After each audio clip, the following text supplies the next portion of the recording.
अब पुण्यात्माओं, फर्जी सार शब्द जो सतलोक आश्रम मैनेजमेंट हरियाणा वालों के द्वारा गांव गांद्रा जिला रोहतक हरियाणा के जो बसंत सैनी जी हैं, उनका क्या चरित्र है, वो कैसे भगत हैं, उसके विषय में पिछले 2 पार्टों में परमेश्वर ने आपको अच्छे से समझवा दिया है कि किस प्रकार वो दूसरे की भगतमती के साथ में सारनाम लेने के बाद भी रोज मुंह काला करता था। ऐसा व्यक्ति आपको सार शब्द दे रहा है, मतलब दे रहा है, आप इस चीज को ध्यान रखना, दे रहा है, या जो भी उसकी विधि है, जैसा भी इन्होंने अपनी विधि नोट कर रखी है, वो आप लोगों को बता रहा है। लेकिन अब आप लोगों को मालूम पड़ेगा कि हकीकत क्या है। काफी समय पहले एक और कॉल एजेंट समाज में खड़ा हुआ था, जो कि किसी मदन पंथ से संबंधित था। नाम था उसका नितिन रायजादा। जब उसने संगत को भ्रमित करने की, उवाबाई बक के संगत को तोड़ने की कुचेष्टा की, तो परमेश्वर ने मुझ पवन दास को निमित्त बना के 10-15 वीडियो उस पूरे मदन पंथ की एडी से लेके चोटी तक उनका जो भी पाखंड था, सब परमेश्वर ने सार्वजनिक करवाया। हजारों की संख्या में भगत आत्माएं जो है वो सचेत हुई और अपना जीवन बर्बाद करने से वो बची। उसी मदन पंथ पे इस सतलोक आश्रम मैनेजमेंट हरियाणा वालों ने भी एक वीडियो बनाया, और वीडियो बनाने वाले का नाम है बलवान जाखड़। बलवान जाखड़। बहुत सारे भगत भाई बहन इस महान विभूति से परिचित नहीं हैं। दास आपको परिचित करवा देता है। ये जो बलवान जाखड़ है, ये पेशे से सरकारी टीचर है और हरियाणा के हिसार के पास में एक बालक गांव है, वहां का रहने वाला है। काफी समय से ये परमपिता परमेश्वर सतगुरु रामपाल जी महाराज जी से जुड़ा हुआ है और सतलोक आश्रम हरियाणा के मुख्य सदस्यों में इसकी गिनती की जाती थी। और बरवाला कांड के समय जो राष्ट्रीय समाज सेवा समिति बनी थी, ये उसके मुख्य पदाधिकारियों में से एक था। यानी जो राष्ट्रीय समाज सेवा समिति का जो अध्यक्ष था, वो था मास्टर रामकुमार ढाका रोहतक वाला, और उसका जो उपाध्यक्ष था समिति का, वो यही मास्टर बलवान जाखड़ था। उस समिति का पूरा पर्चा, उस समिति का पूरा संविधान मैं काफी बार अपने वीडियो में दिखा चुका हूं, संगत को वैसे भी PDF फाइल भेज चुका हूं। तो ये बलवान जाखड़, जो कि बरवाला कांड से पहले हर 2 घंटे में भक्तों की मीटिंग लिया करता था, महेंद्र भगोड़े के आदेशों को गुरुजी के आदेश बता के भक्तों को भ्रमित किया करता था। इसकी मुख्य भूमिका थी बरवाला कांड में बलवान जाखड़ की, जो आज भी सतलोक आश्रम मैनेजमेंट हरियाणा के ही तलवे चाट रहा है। बरवाला कांड के बाद ये पुलिस की पकड़ में आ गया था, काफी समय ये जेल में रहा। उसके बाद अपनी सेटिंग करके इसने अपनी जमानत करवा ली, गुरुजी के खिलाफ अपनी बयानबाजी करके। क्योंकि जितने भी लोग जेल से बाहर जमानत पे हैं, ये सभी लिखित रूप में गुरुजी के खिलाफ ही बयान दे के बाहर आए हैं कि संत रामपाल जी महाराज जी के आदेश से ही हमने भक्तों को कमांडो बनाया और भक्तों के हाथों में लठ पत्थर और पेट्रोल बम और बंदूकें थमाई। उसके बाद ये सभी लोग आज जमानत पे बाहर हैं। इसलिए हम इन सभी को गुरु गद्दार कहते हैं, काल एजेंट कहते हैं। तो इस मास्टर बलवान जाखड़ ने मदन पंथ के खिलाफ एक वीडियो बनाया था सार शब्द को लेके, कि वास्तव में सार शब्द क्या है। तो पुण्यात्माओं, जब आप इसका एक छोटा सा वीडियो सुनेंगे, लगभग 4 या 5 मिनट का है, तो आप लोगों को अच्छे से समझ में आ जाएगा कि ये सतलोक आश्रम मैनेजमेंट हरियाणा कितना दोगला है, ये लोग कितने महाअज्ञानी हैं, कितने महामूर्ख हैं, कितने मंद बुद्धि हैं। ये अपने आप में सियाने बनने की कोशिश करते हैं, लेकिन इनको 2 कौड़ी का ज्ञान नहीं है। यानी यही बलवान जाखड़ उसी बसंत सैनी के साथ में है। यानी इसमें कोई बड़ी बात नहीं है कि महेंद्र भोगड़ा अगर इस बलवान जाखड़ को भी ये सार शब्द संगत को दान करने का आदेश देता तो ये भी देता, लेकिन उसने बसंत सैनी को आदेश दे दिया, तो बसंत सैनी वो कुक्रम कर रहा है।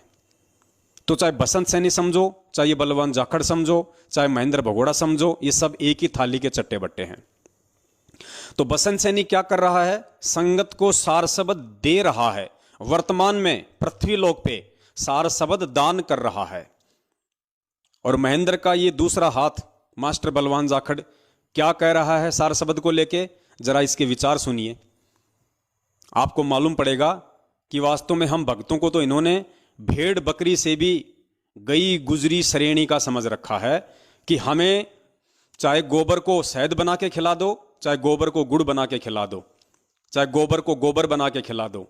मतलब इनको ये है कि अगर हम मैनेजमेंट वालों ने ये कह दिया कि भाई गुरुजी का आदेश है और ये गोबर खाओ, ये गोबर नहीं ये गुलगुले हैं, तो संगत खा लेगी। इनको इतना विश्वास है संगत की मूर्खता के ऊपर, संगत की अज्ञानता के ऊपर, संगत की मंद बुद्धिता के ऊपर। तो देखिए बलवान जाखड़ जी सार शब्द के विषय में क्या कह रहे हैं कि सार शब्द कहाँ मिलेगा, सार शब्द कहाँ दिया जाता है, सार शब्द आत्मा को कहाँ मिलेगा।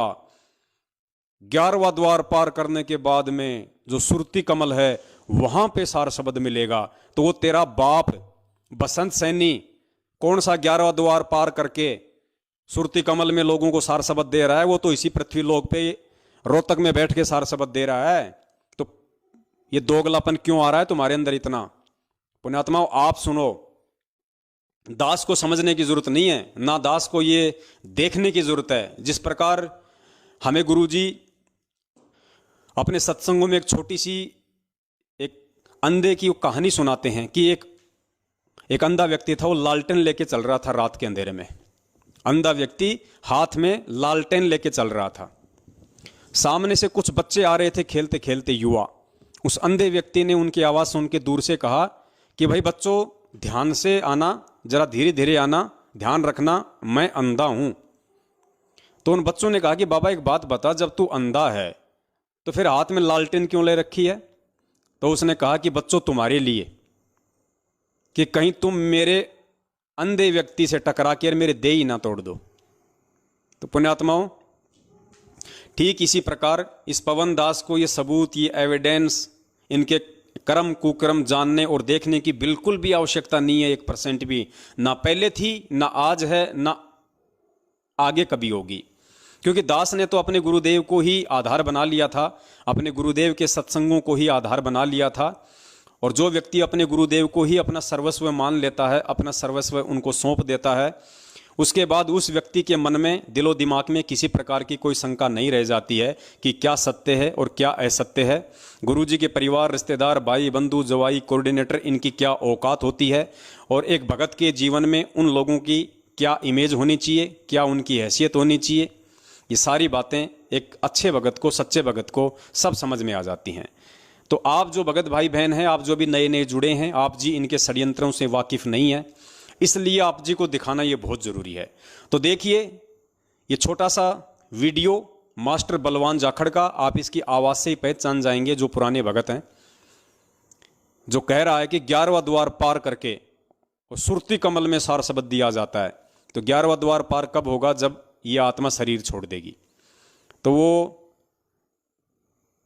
जो बसंत सैनी है, जो बलात्कारी है, वो तो खुद ही नहीं मरा, अभी तो खुद ही जिंदा है, नालायक। तो वो कौन सा 11वां द्वार पार करके सुरती कमल में भक्तों को सार शब्द दे रहा है? तो पुण्यात्माओं समझ जाना आप लोगों के साथ में कितना बड़ा ड्रामा किया जा रहा है। सुनिए। सत साहेब, दोस्तों आज हम आपके सामने एक ऐसी सच्चाई लेकर। देखा दोस्तों क्या शब्द बोल रहा है पुण्यात्माओं? दोस्तों।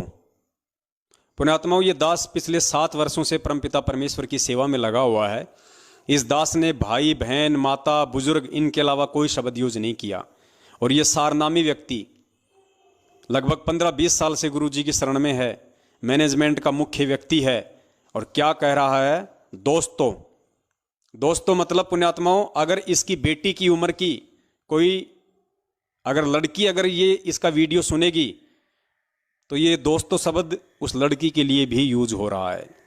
यदि इसकी माँ इस बलवान जाखड़ के इस वीडियो को सुन रही होगी तो ये अपनी माँ को भी दोस्त कह रहा है। यदि इसकी बहन सुन रही होगी तो ये इसकी बहन का भी दोस्त हो गया। पुण्यात्माओं भक्ति मार्ग में यही तो चीजें मायने रखती हैं। परमात्मा कहते हैं भगत का बोलना, भगत का उठना, भगत का बैठना, भगत का चलना, भगत की दृष्टि जगत से भिन्न हो जानी चाहिए। भाई बहन शब्द कौन सा कम है जो हम दोस्त शब्द का यूज करें? हमें क्या मतलब है दोस्तों शब्द का यूज करने का? तो पुण्यात्माओं, आपने हर एक चीज़ को बहुत सावधानी से लेके चलना होगा, हमसे किसी प्रकार की कोई त्रुटि परमेश्वर के मार्ग में ना हो। सत साहेब। दोस्तों, आज हम आपके सामने एक ऐसी सच्चाई लेकर आए हैं जिसको जानना आपके लिए बेहद ज़रूरी है। दोस्तों, अध्यात्म के नाम पर लोगों की आस्था के साथ, भावना के साथ और लोगों के जीवन के साथ खिलवाड़ करते हुए नकली पंथों और गुरुओं द्वारा ठगा जाना कोई नई बात नहीं है। इसी कड़ी में आजकल कबीर साहिब के नाम पर बहुत सारे नकली पंथ चले हुए हैं। अपनी अज्ञानता को अनदेखा करके वह अपने आप को सर्वश्रेष्ठ सिद्ध करने में लगे हुए हैं। इनमें से एक है मदनपति जी का पंथ। इस पंथ से प्रभावित कुछ अज्ञानी लोग जो काल के जाल में फंस चुके हैं, उनके विचार और उनके अज्ञानता का सतर इतना गिर चुका है कि कबीर साहिब जी की वाणियों के अर्थ का अनर्थ कर भोले श्रद्धालुओं को भ्रमित करने की कुचेष्टा कर रहे हैं। आइए देखिए कबीर साहिब के ज्ञान में और मदनपति जी के ज्ञान में कितना अंतर है। हम इसको पुण्यात्माओं, ये आपको कबीर साहिब जी के ज्ञान से तुलना करके बताएगा कि सार शब्द क्या है और कहाँ दिया जाता है। उसके बाद फिर आप निर्णय करना कि सार शब्द क्या है और रोहतक में फिर कौन दे रहा है। तुलनात्मक तरीके से बताएंगे। मदनपति जी तथा उनके प्रचारक कहते हैं कि सार शब्द 10वें द्वार, जिसे ब्रह्मरंध्र कहते हैं, के ठीक ऊपर शरीर में मिलेगा। कबीर साहिब जी कहते हैं सार शब्द शरीर के बाहर 12वें द्वार के ऊपर सुरती कमल में है। कबीर साहिब क्या कहते हैं ये बलवान जाखड़ जी बता रहे हैं, पवनदास नहीं बता रहा भाई। बलवान जाखड़ कह रहा है कि कबीर साहिब कहते हैं कि सार शब्द शरीर के बाहर सुरती कमल में मिलेगा, यानी शरीर के बाहर मिलेगा सुरती कमल में।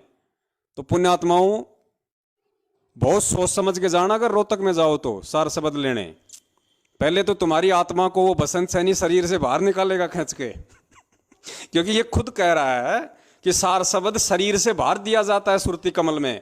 तो पहले तो जो व्यक्ति रोहतक में सार शब्द लेने जाएगा, कान खोल के सुन ले। पहले तो वहां पे बैठे हुए मैनेजमेंट के गुंडे हाथों में चाकू, कैंची, हथियार, नट, पेचकस, पिलास लेके, पहले तो जिसको सार शब्द चाहिए उसके शरीर से उसकी आत्मा को बाहर निकाला जाएगा।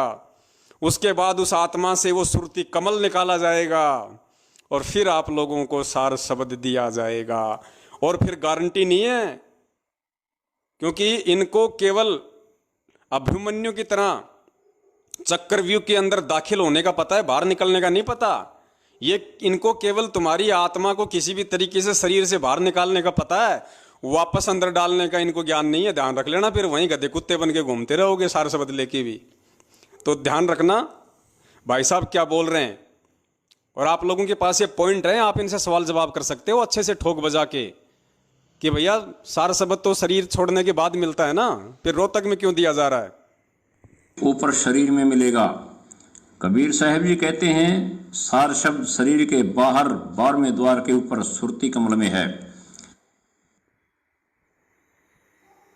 देख लो, इनका ग्रंथ व प्रवक्ता बताता है कि हम सार शब्द को सीधा लिखाएंगे और किसी अक्षर वाले नाम के जाप की जरूरत नहीं है।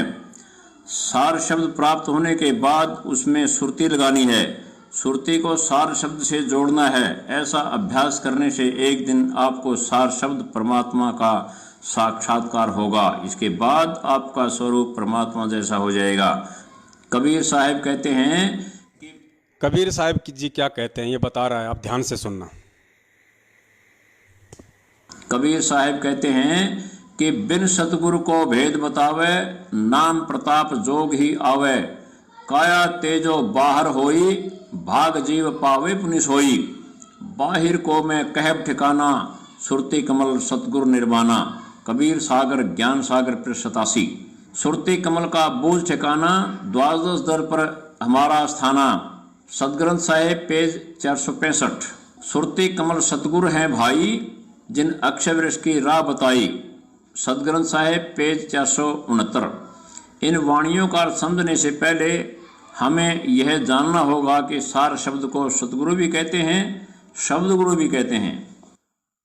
क्या कह रहा है पुण्यात्मा? ध्यान से एक एक चीज को ध्यान से सुनना, ये बहुत काम आएंगे आगे वीडियो में समझने के लिए। ये कह रहा है कि सार शब्द को सतगुरु भी कहते हैं,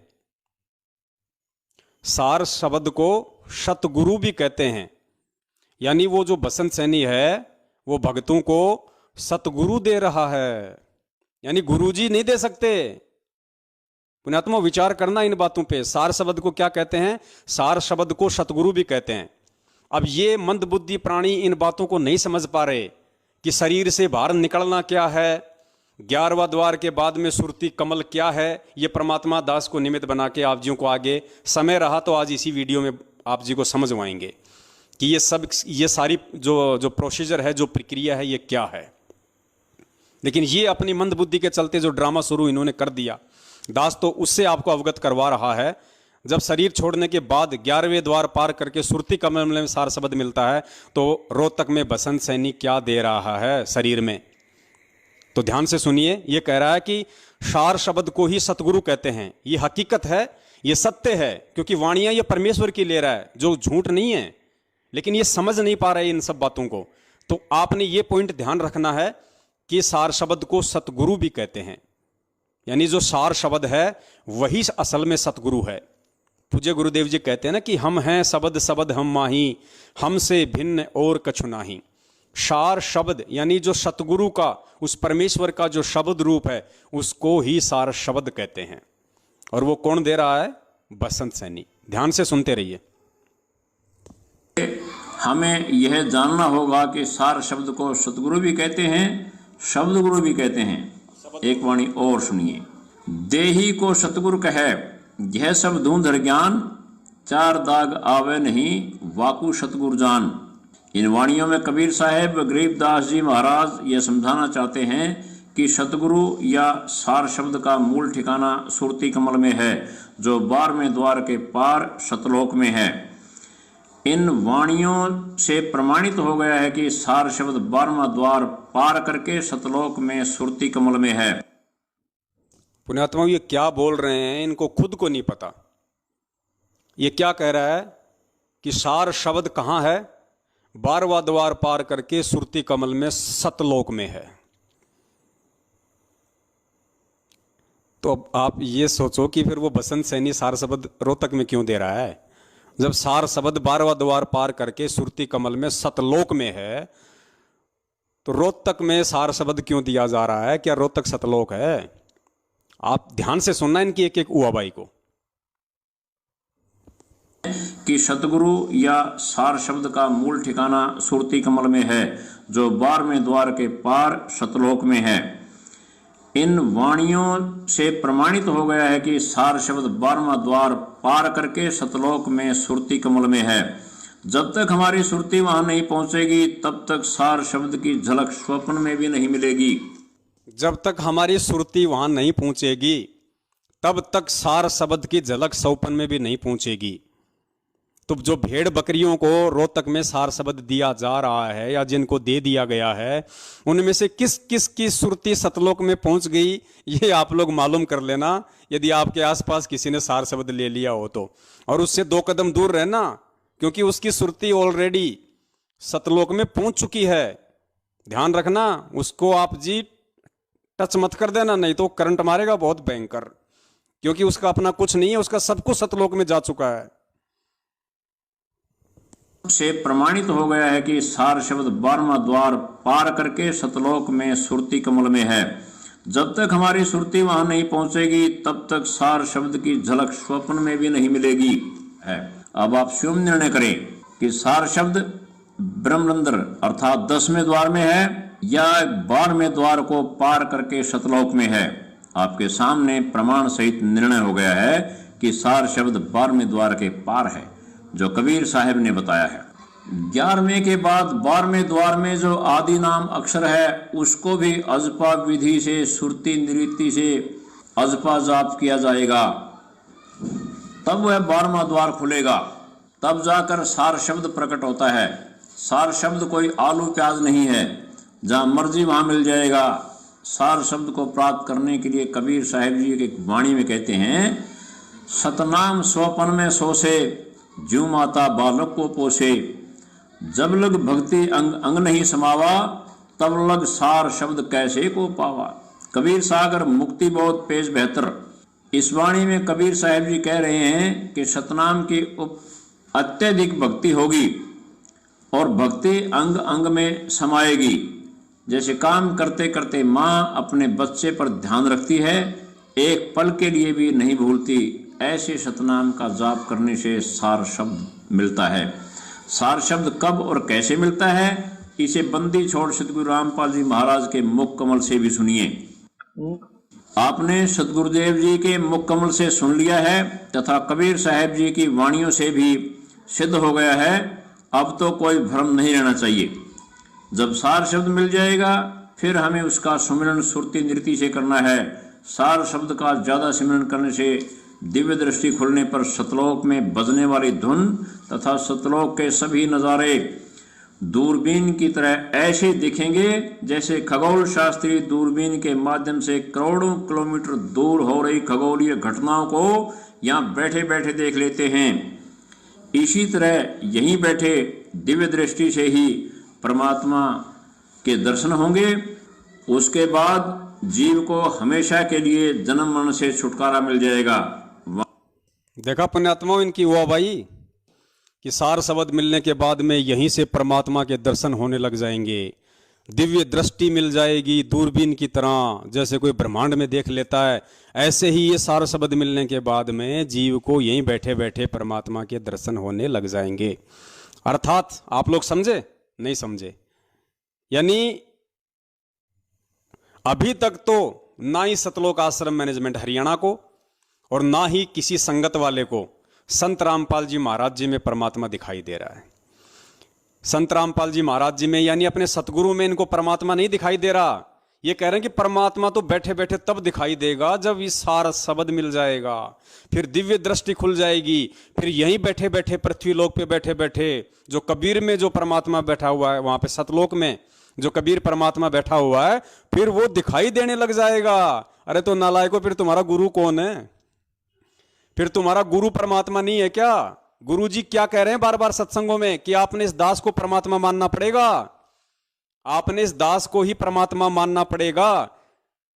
अब बताओ, ये इस परमात्मा को छोड़ के और कह रहे हैं कि सार शब्द मिलने के बाद तो फिर हमें परमात्मा के दर्शन होंगे। तो आज से पहले तुम किसके दर्शन कर रहे हो?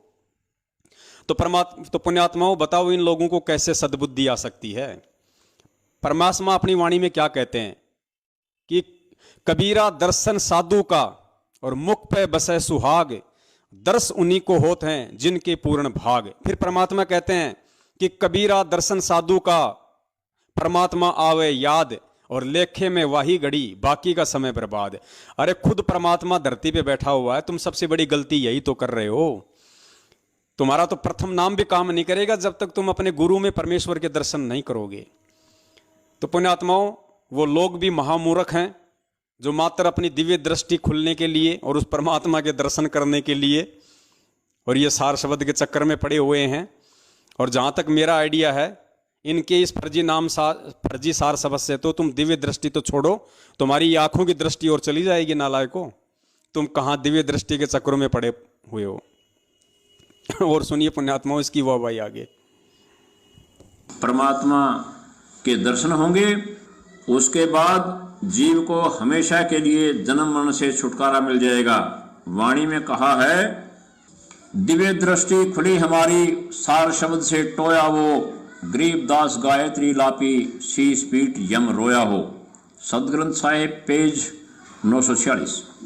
इस वाणी में गरीबदास जी समझा रहे हैं, जब सार शब्द की ज्यादा कमाई हो जाएगी तो सार शब्द के द्वारा हम परमात्मा को प्राप्त कर पाएंगे और काल शीश पीट कर रोता रह जाएगा। तो साथियों, मदनपति पंथ वालों को सार शब्द की परिभाषा का भी पता नहीं तथा इन्हें सार शब्द की भनक भी नहीं है, ना मिल सकती। ये सार शब्द को शरीर के अंदर 10वें द्वार के ऊपर बता रहे हैं, जबकि कबीर साहिब जी ने 12वें द्वार को पार करके सतलोक में सुरती कमल में सार शब्द बताया है।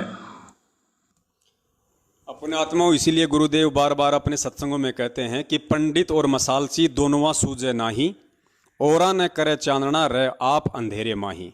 पंडित यानी ज्ञान देने वाला, और मसालची यानी गुरुजी कहते थे कि एक मसाल होती थी पहले के टाइम में, ये टॉर्च वगैरह नहीं होती थी, एक लकड़ी होती थी, लकड़ी के ऊपरी सिरे पे रुई या कोई कपड़ा वगैरह बांध के उसके ऊपर मिट्टी का तेल वगैरह लगा के उसको मतलब आग लगाई जाती थी। और जब कहीं लोग जाया करते थे तो एक आदमी के हाथ में वो मसाल दे के उसको सबसे आगे उसको चलने के लिए कहा करते थे। तो जो सबसे आगे जो मसाल ऊपर करके चलता था उससे पीछे वालों को तो रोशनी हो जाती थी, लेकिन वो खुद हाथ को यूं करके चलता था, यूं, क्योंकि आगे अंधेरा होता था। इसलिए परमात्मा कहते हैं कि पंडित और मसालची दोनों सूझे नाही, औरों को करे चांदना, औरों को तो रोशनी कर रहा है और रह आप अंधेरे माई। तो ये मदन पंथ वालों को तो कह रहा है कि उनको सार शब्द की भनक तक नहीं, उनको सार शब्द की परिभाषा का भी ज्ञान नहीं, और खुद आज ये लोग कौन से घटिया कर्म कर रहे हैं, आज खुद इनको सार शब्द की परिभाषा का कहाँ से मालूम हो गया बताओ। ये खुद कह रहा है कि सार शब्द शरीर से बाहर 12वें द्वार को पार करके सुरती कमल जो कि सतलोक में है वहां दिया जाएगा। अरे जब सतलोक में ही आत्मा पहुंच जाएगी तो सार शब्द की क्या जरूरत है भाई। सतलोक जाने के लिए तो सार शब्द दिया जाता है, हम सतलोक जाएं, सतलोक जाने के लायक बने, हमारी उतनी भक्ति बने, उसके लिए तो हमें परमात्मा सार नाम देता है, सार शब्द देता है। और ये कह रहा है कि सार शब्द तो सतलोक जाने के बाद मिलेगा। अरे जब सतलोक में ही पहुंच गए तो सार शब्द की क्या जरूरत है भाई। तो पुण्यात्माओं, ये तो इन मंदबुद्धियों की उआबाई है। अब आप देख लेना, आप लोगों के साथ में कितना बड़ा मजाक किया जा रहा है आपके जीवन को बर्बाद करने के लिए। उसके बाद परमपिता परमेश्वर सतगुरु रामपाल जी महाराज जी का एक छोटा सा सत्संग है जिसमें परमात्मा कह रहे हैं कि नाम दान देने का अधिकारी कौन है, नाम कौन दे सकता है। ध्यान से सुनना परमेश्वर के सत्संग को, और उसके बाद विचार करना पुण्यात्माओं कि रोहतक में जो बसंत सैनी सार नाम सार शब्द दे रहा है उसको कहाँ से अधिकार मिल गया, उसको किसने अधिकार दे दिया। क्या गुरुजी दोगले हैं? क्या आपको लगता है कि आपके पूज्य गुरुदेव दोगली बातें करेंगे, जो एक तरफ तो कह रहे हैं कि इस नाम को केवल स्वयं परमात्मा ही दान कर देता है और अन्य कोई दान करेगा वो सबसे बड़ा काल का एजेंट है, अपना भी जीवन बर्बाद करेगा औरों का भी करेगा। तो इसको बताइए पुण्यात्माओं, ये सार शब्द जो दे रहा है ये बसंत सैनी, ये तो कोई डीवीडी में भी नहीं है।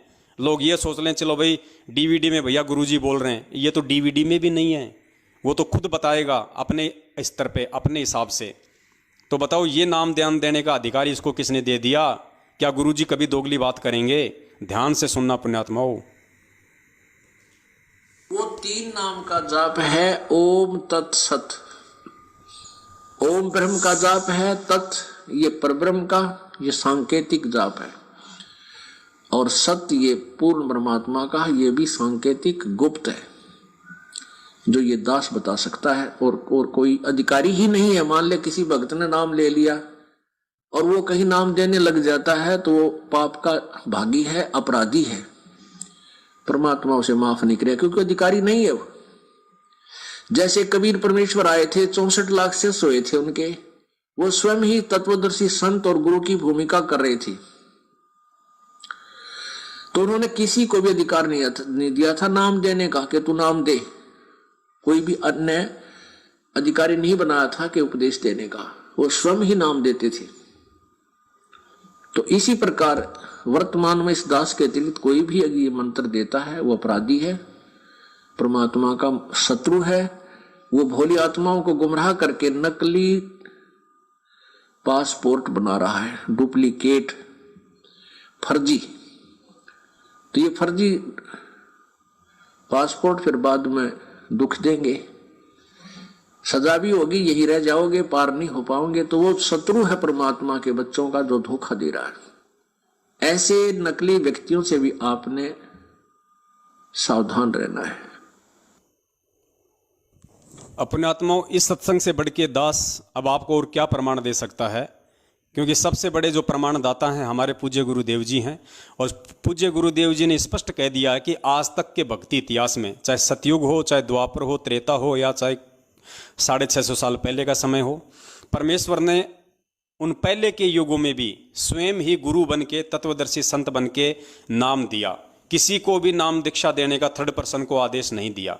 तो पुण्यात्माओं, आज फिर इस रोहतक वाले बसंत सैनी को किसने आदेश दे दिया? और अगर गुरुदेव ने आदेश दिया है तो वो वीडियो क्यों नहीं पेश करते सामने, जिसमें गुरुदेव ये कहते हुए स्पष्ट रूप से दिखाई दें वीडियो में कि भाई ये जो रोहतक वाला गांव गांद्रा वाला 2009 का बलात्कारी घोषित जो बसंत सैनी है, इसको मैंने ही हिसार जेल से सार शब्द देने का आदेश दिया है, क्योंकि मैं तो बूढ़ा हो गया हूं, अब मेरी तो स्थिति है नहीं नाम देने की, मेरे से तो हिला डुला नहीं जाता है, और मैंने बसंत सैनी को तुम्हारा नया गुरु बना दिया। ऐसा यदि कोई वीडियो हो पुण्यात्माओं तो ज़रूर हमें दिखाएं, ताकि हम भी वहाँ पे जाके सार शब्द लें, हम भी अपनी आत्मा का कल्याण करवाएं। अब आगे देखिए, एक छोटे से सत्संग में परमेश्वर ने और कितना स्पष्ट रूप से खोल के बता दिया। मतलब अगर कोई गधा भी अगर इन सत्संग को बार बार सुन ले तो वो गधा भी सतलोक जाने के लिए तैयार हो जाए, लेकिन संगत की आंखों पे पुण्यात्माओं अभी भी अंधता की काली पट्टी बंधी हुई है, और जब तक ये अंधता की काली पट्टी नहीं खोलेगी संगत, तब तक इनका बेड़ा पार नहीं होना है। गुरुदेव यहाँ पे 2 मिनट के सत्संग में पूरा निष्कर्ष दे रहे हैं। हंसा देश वालों के ऊपर एक छोटी सी परमेश्वर ने ज्ञान आधारित टिप्पणी की है। गुरुदेव ने कहा कि हम जब उनके शिष्यों से मिले एक बार, तो हमने कहा कि भाई कहाँ से नाम ले रखा है, कौन है तुम्हारे गुरु? तो उन्होंने कहा कि उनको कौन नहीं जानता, वो तो वर्ल्ड फेमस हैं, अमेरिका में भी उनका आश्रम है, फलानी जगह भी उनका आश्रम है। तो गुरुदेव ने कहा कि तुम्हारे को फिर नाम किसने दिया? जब तुम्हारे गुरु अमेरिका में रहते हैं, तुम्हारे को यहाँ पे नाम किसने दिया? तो उन्होंने कहा कि नाम तो उन्होंने अपने संत भगत छोड़ रखे हैं, उन संतों ने हमें वो क्रिया समझाई थी कि ऐसा करना ऐसा करना, उन्होंने हमें समझाया था। तो गुरु ने कहा कि कभी तुम्हें तुम्हारे गुरु मिले? बोले नहीं। कभी गुरु ने आशीर्वाद दिया? नहीं। जो क्रिया तुम बता रहे हो वो क्रिया तुम्हें डायरेक्ट तुम्हारे गुरु ने समझाई? नहीं। फिर गुरु जी कह रहे हैं कि नालायकों, फिर तुम्हारा गुरु कौन हुआ? गुरु तो वो होता है जो आमने सामने बैठ के मंत्र दे, आमने सामने बैठ के जो प्रैक्टिकल करवावे, वो गुरु होता है। फिर गुरु जी ने आगे एक छोटा सा एक चुटकुले के रूप में बताया कि भाई यो अच्छा काम, फेरे होवे किसी और से और पति का आवे कोई और। तो ये काम सतलोक आश्रम मैनेजमेंट हरियाणा ने सन 2018 में फर्जी सारनाम भगत समाज को दान करके, और आज 2021 में फर्जी सार शब्द दान करके मनमुखी रूप से इस कहावत को इन्होंने साबित कर दिया है। सुनिए पूज्य गुरुदेव जी के मुख कमल से। अब यहाँ देखना, इन केसेस बहुत आए हमारे पास। अब उन्होंने जब तक तंग-वंग होकर, क्योंकि उनके काम सिरे नहीं, सारे दुखी हो गए, जितने भी उनके भूत भी पूजे, प्रेत भी पूजे, श्राद्ध भी निकाला है, और सारी शास्त्र भी साधना करें। तो मैंने पूछा भी तुम गुरुदेव आपके कौन है? कि उन कौन नहीं जानता उन गुरुदेव को, सारे वर्ल्ड में बोलबाला उनका, विदेशों में भी करोड़ों की संख्या उनके अनुयायी है। तो मैंने कहा आपका नाम लेने का नंबर फिर कैसे पड़ा? कहते हैं गुरुदेव ने नाम नहीं दिया हमारे को तो क्रिया समझाई थी। हम गए थे आश्रम में इनका, यहाँ पर महरौली के अंदर दिल्ली में आश्रम है, बहुत लंबे चौड़े अक्षेत्र में बना हुआ है। वहां गए थे तो वहां साधु संत छोड़ रखे महाराज जी ने, उन्होंने हमारे को क्रिया समझाई थी। ऐसे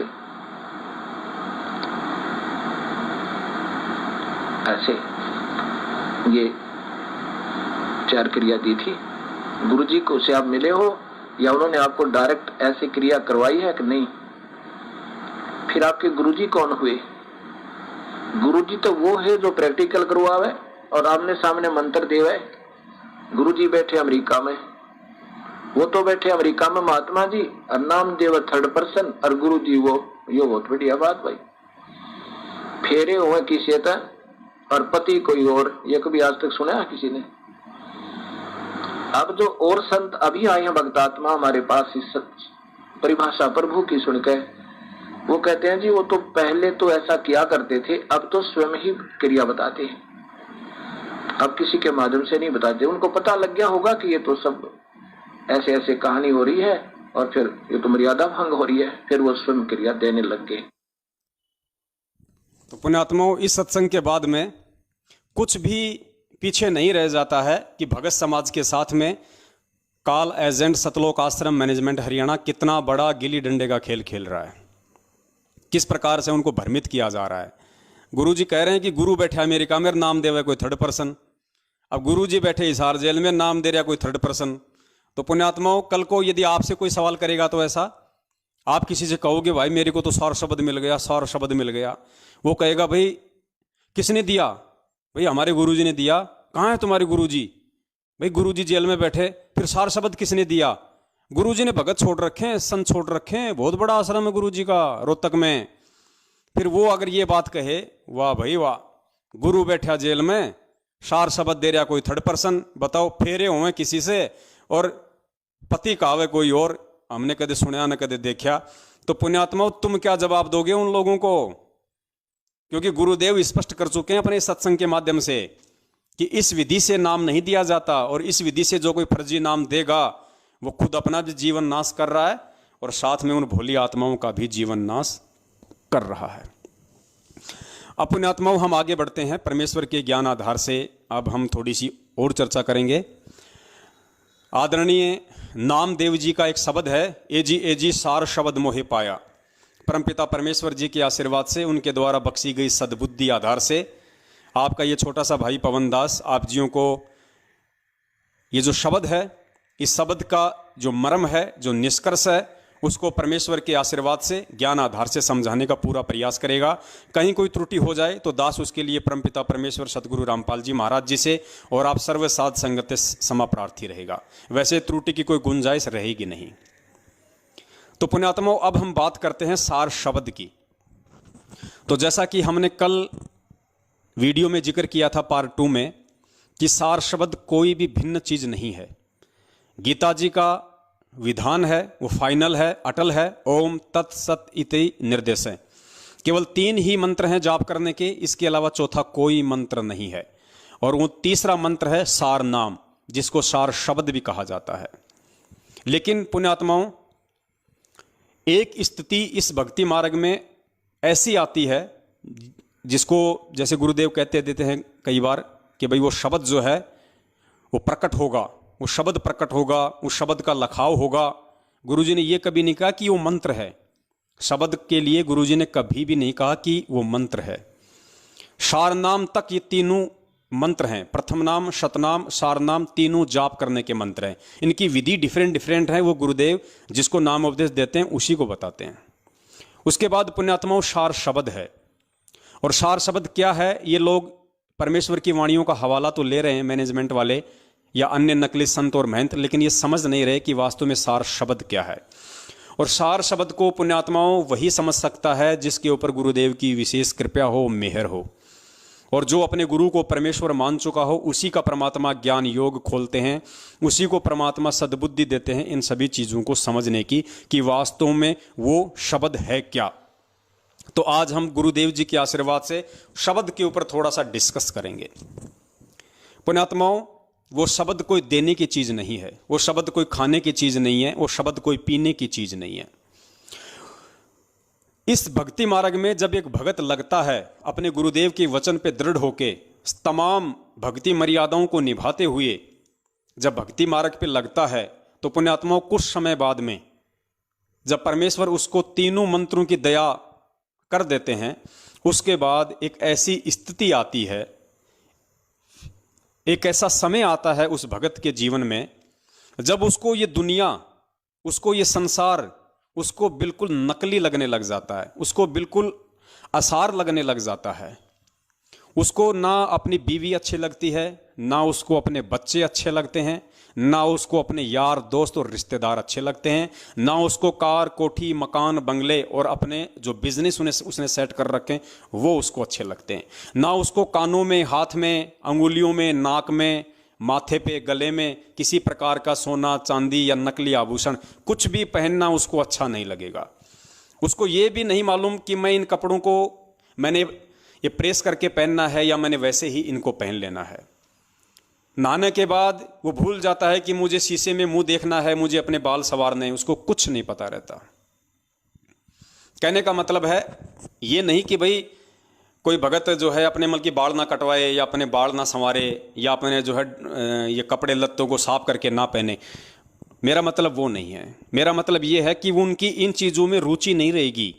जैसे पहले हम लोगों को दिखावे के लिए अच्छे अच्छे कपड़े पहनते थे, बढ़िया बढ़िया अच्छी अच्छी वाली कटिंग करवाते थे, आईब्रो वगैरह करवाते थे, तरह तरह की अंगूठियां पहनते थे, उनमें नग और हीरे जड़वाया करते थे, कई प्रकार के परफ्यूम लगाया करते थे लोगों को इम्प्रेस करने के लिए।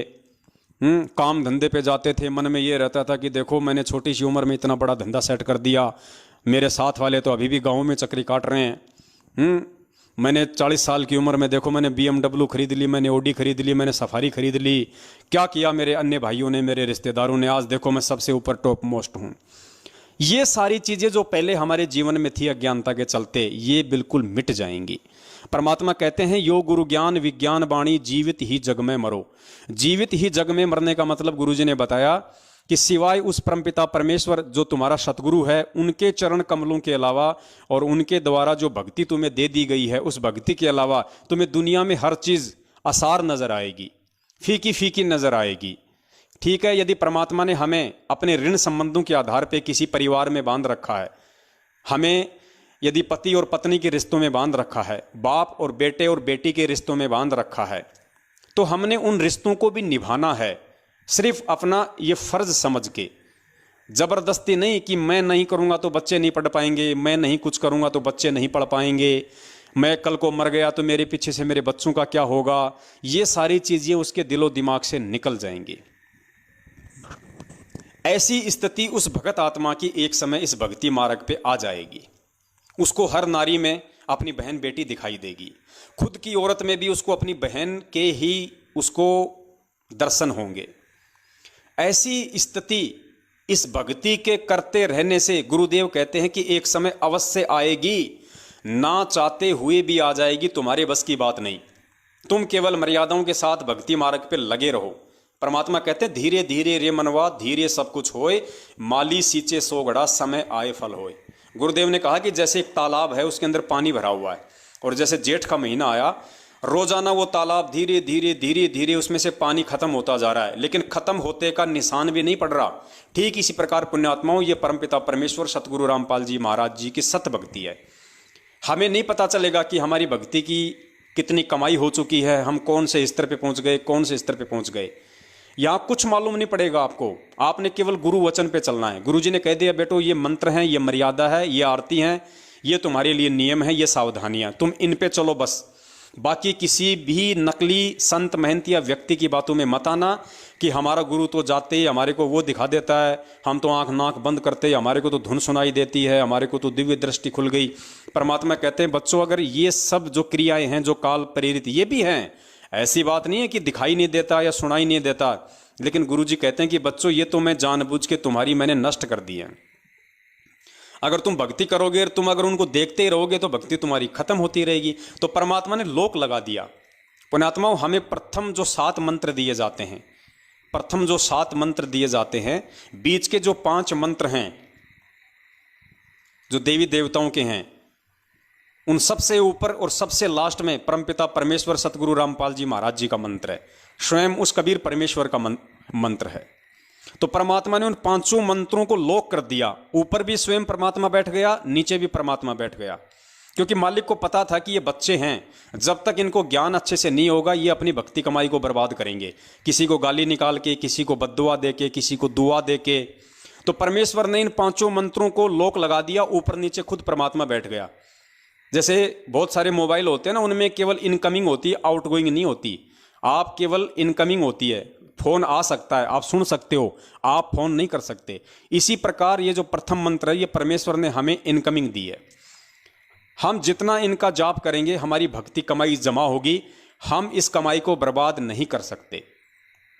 ये परमेश्वर ने आप और हमारे लिए ये दया की, ये मेहर की, ताकि ये नालायक, क्योंकि अगर इनको थोड़ा सा भी कुछ अगर ऐसा लगा कि तू तो ऐसा कर सकता है, तेरे बोलने से ऐसा हो सकता है, तो हम 2 कोटि के जीव हैं, हम ना चाहते हुए भी उन चीज़ों का दिखावा करना शुरू कर देंगे और हम गुरु मर्यादा से दूर हो जाएंगे, और जितनी हमने हवा भरी है इन मंत्रों का जाप करके वो हवा निकलनी शुरू हो जाएगी। तो परमात्मा ने ऊपर नीचे स्वयं बैठ के मंत्रों के रूप में लोक लगा दिया।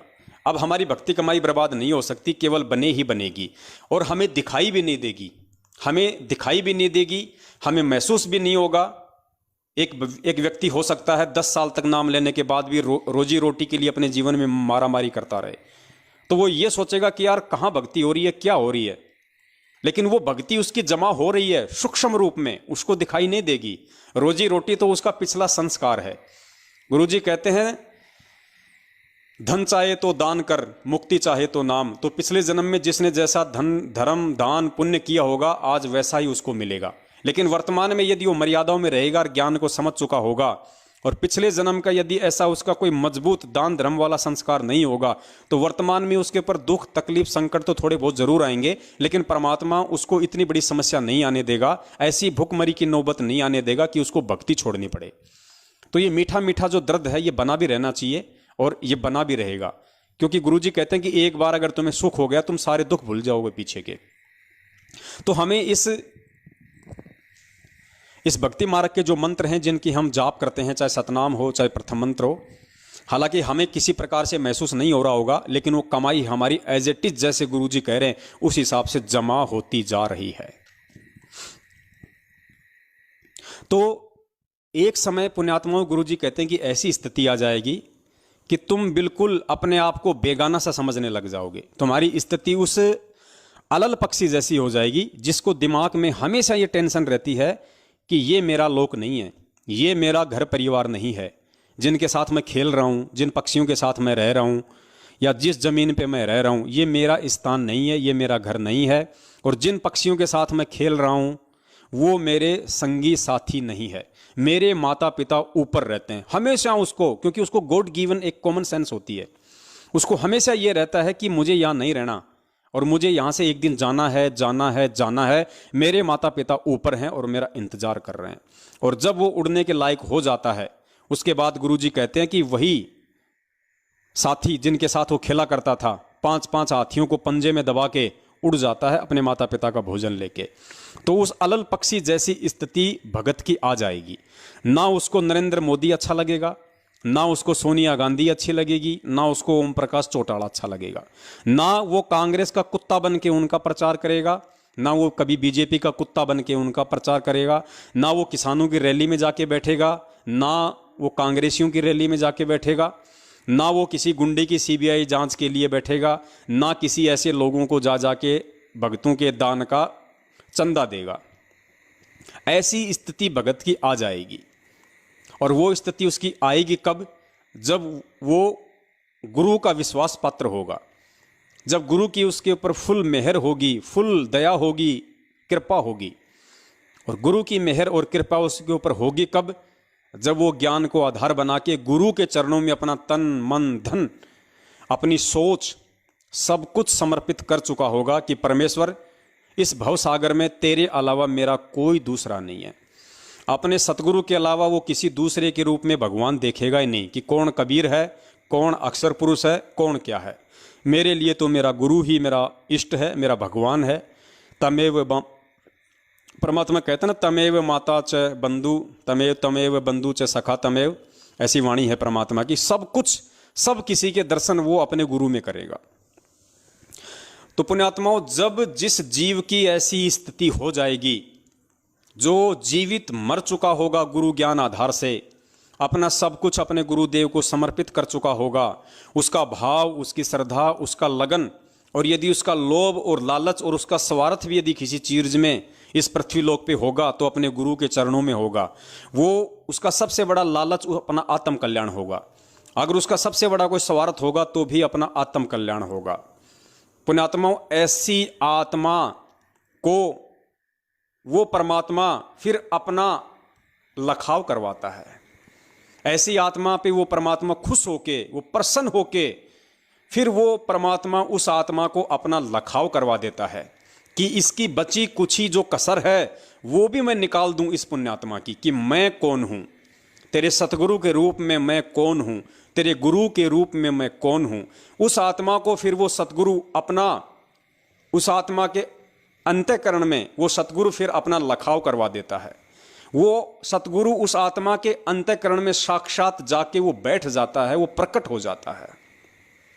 और उस आत्मा का फिर बचा खुचा जितना भी जो भ्रम है वो सारा निवारण हो जाता है।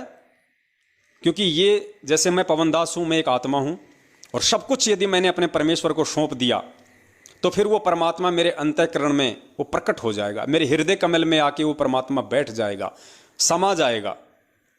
और जब वो परमात्मा अपने वास्तविक उस शब्द रूप में जब मेरे अंदर समा जाएगा, मेरे अंतःकरण में समा जाएगा, तो परमात्मा मेरी दिव्य दृष्टि भी खोल देगा। दिव्य दृष्टि खोलने का मतलब ये नहीं है कि इन्हीं आंखों से मुझे चांद के आसपास क्या है वो दिखाई देने लग जाएगा, या ब्रह्मा जी के लोक में क्या हो रहा है मुझे वो दिखाई देने लग जाएगा। मुझे नहीं जरूरत है उस दिव्य दृष्टि की, मुझे केवल उतनी ही दृष्टि की जरूरत होनी चाहिए यदि मैं एक भगत हूं तो, कि मुझे मेरे गुरु के दर्शन हों, मुझे मेरे परमपिता परमेश्वर सतगुरु रामपाल जी महाराज जी के चरण कमलों के दर्शन हों। चाहे वो हिसार जेल में बैठे हों, चाहे वो सतलोक में बैठे हों, चाहे वो कहीं और बैठे हों। और यदि 2 दिन 4 दिन के लिए मैं उनसे दूर हो गया, घर आ गया सत्संग छोड़ के, तो सदा मेरा ध्यान, मेरी सोच वो मेरी दिव्य दृष्टि है, जो मैं अपने मन में अपने गुरुदेव की जो कल्पना मैंने बना रखी है कि गुरुदेव जी इस समय क्या कर रहे होंगे, इस समय गुरु जी सत्संग कर रहे होंगे, इस समय गुरु जी भक्तों को आशीर्वाद दे रहे होंगे, इस समय गुरु जी भंडारा कर रहे होंगे। यानी हमेशा पल पल उस गुरु का ध्यान रहे, हमेशा वही दिव्य दृष्टि है पुण्यात्माओं, वही दूरदृष्टि है।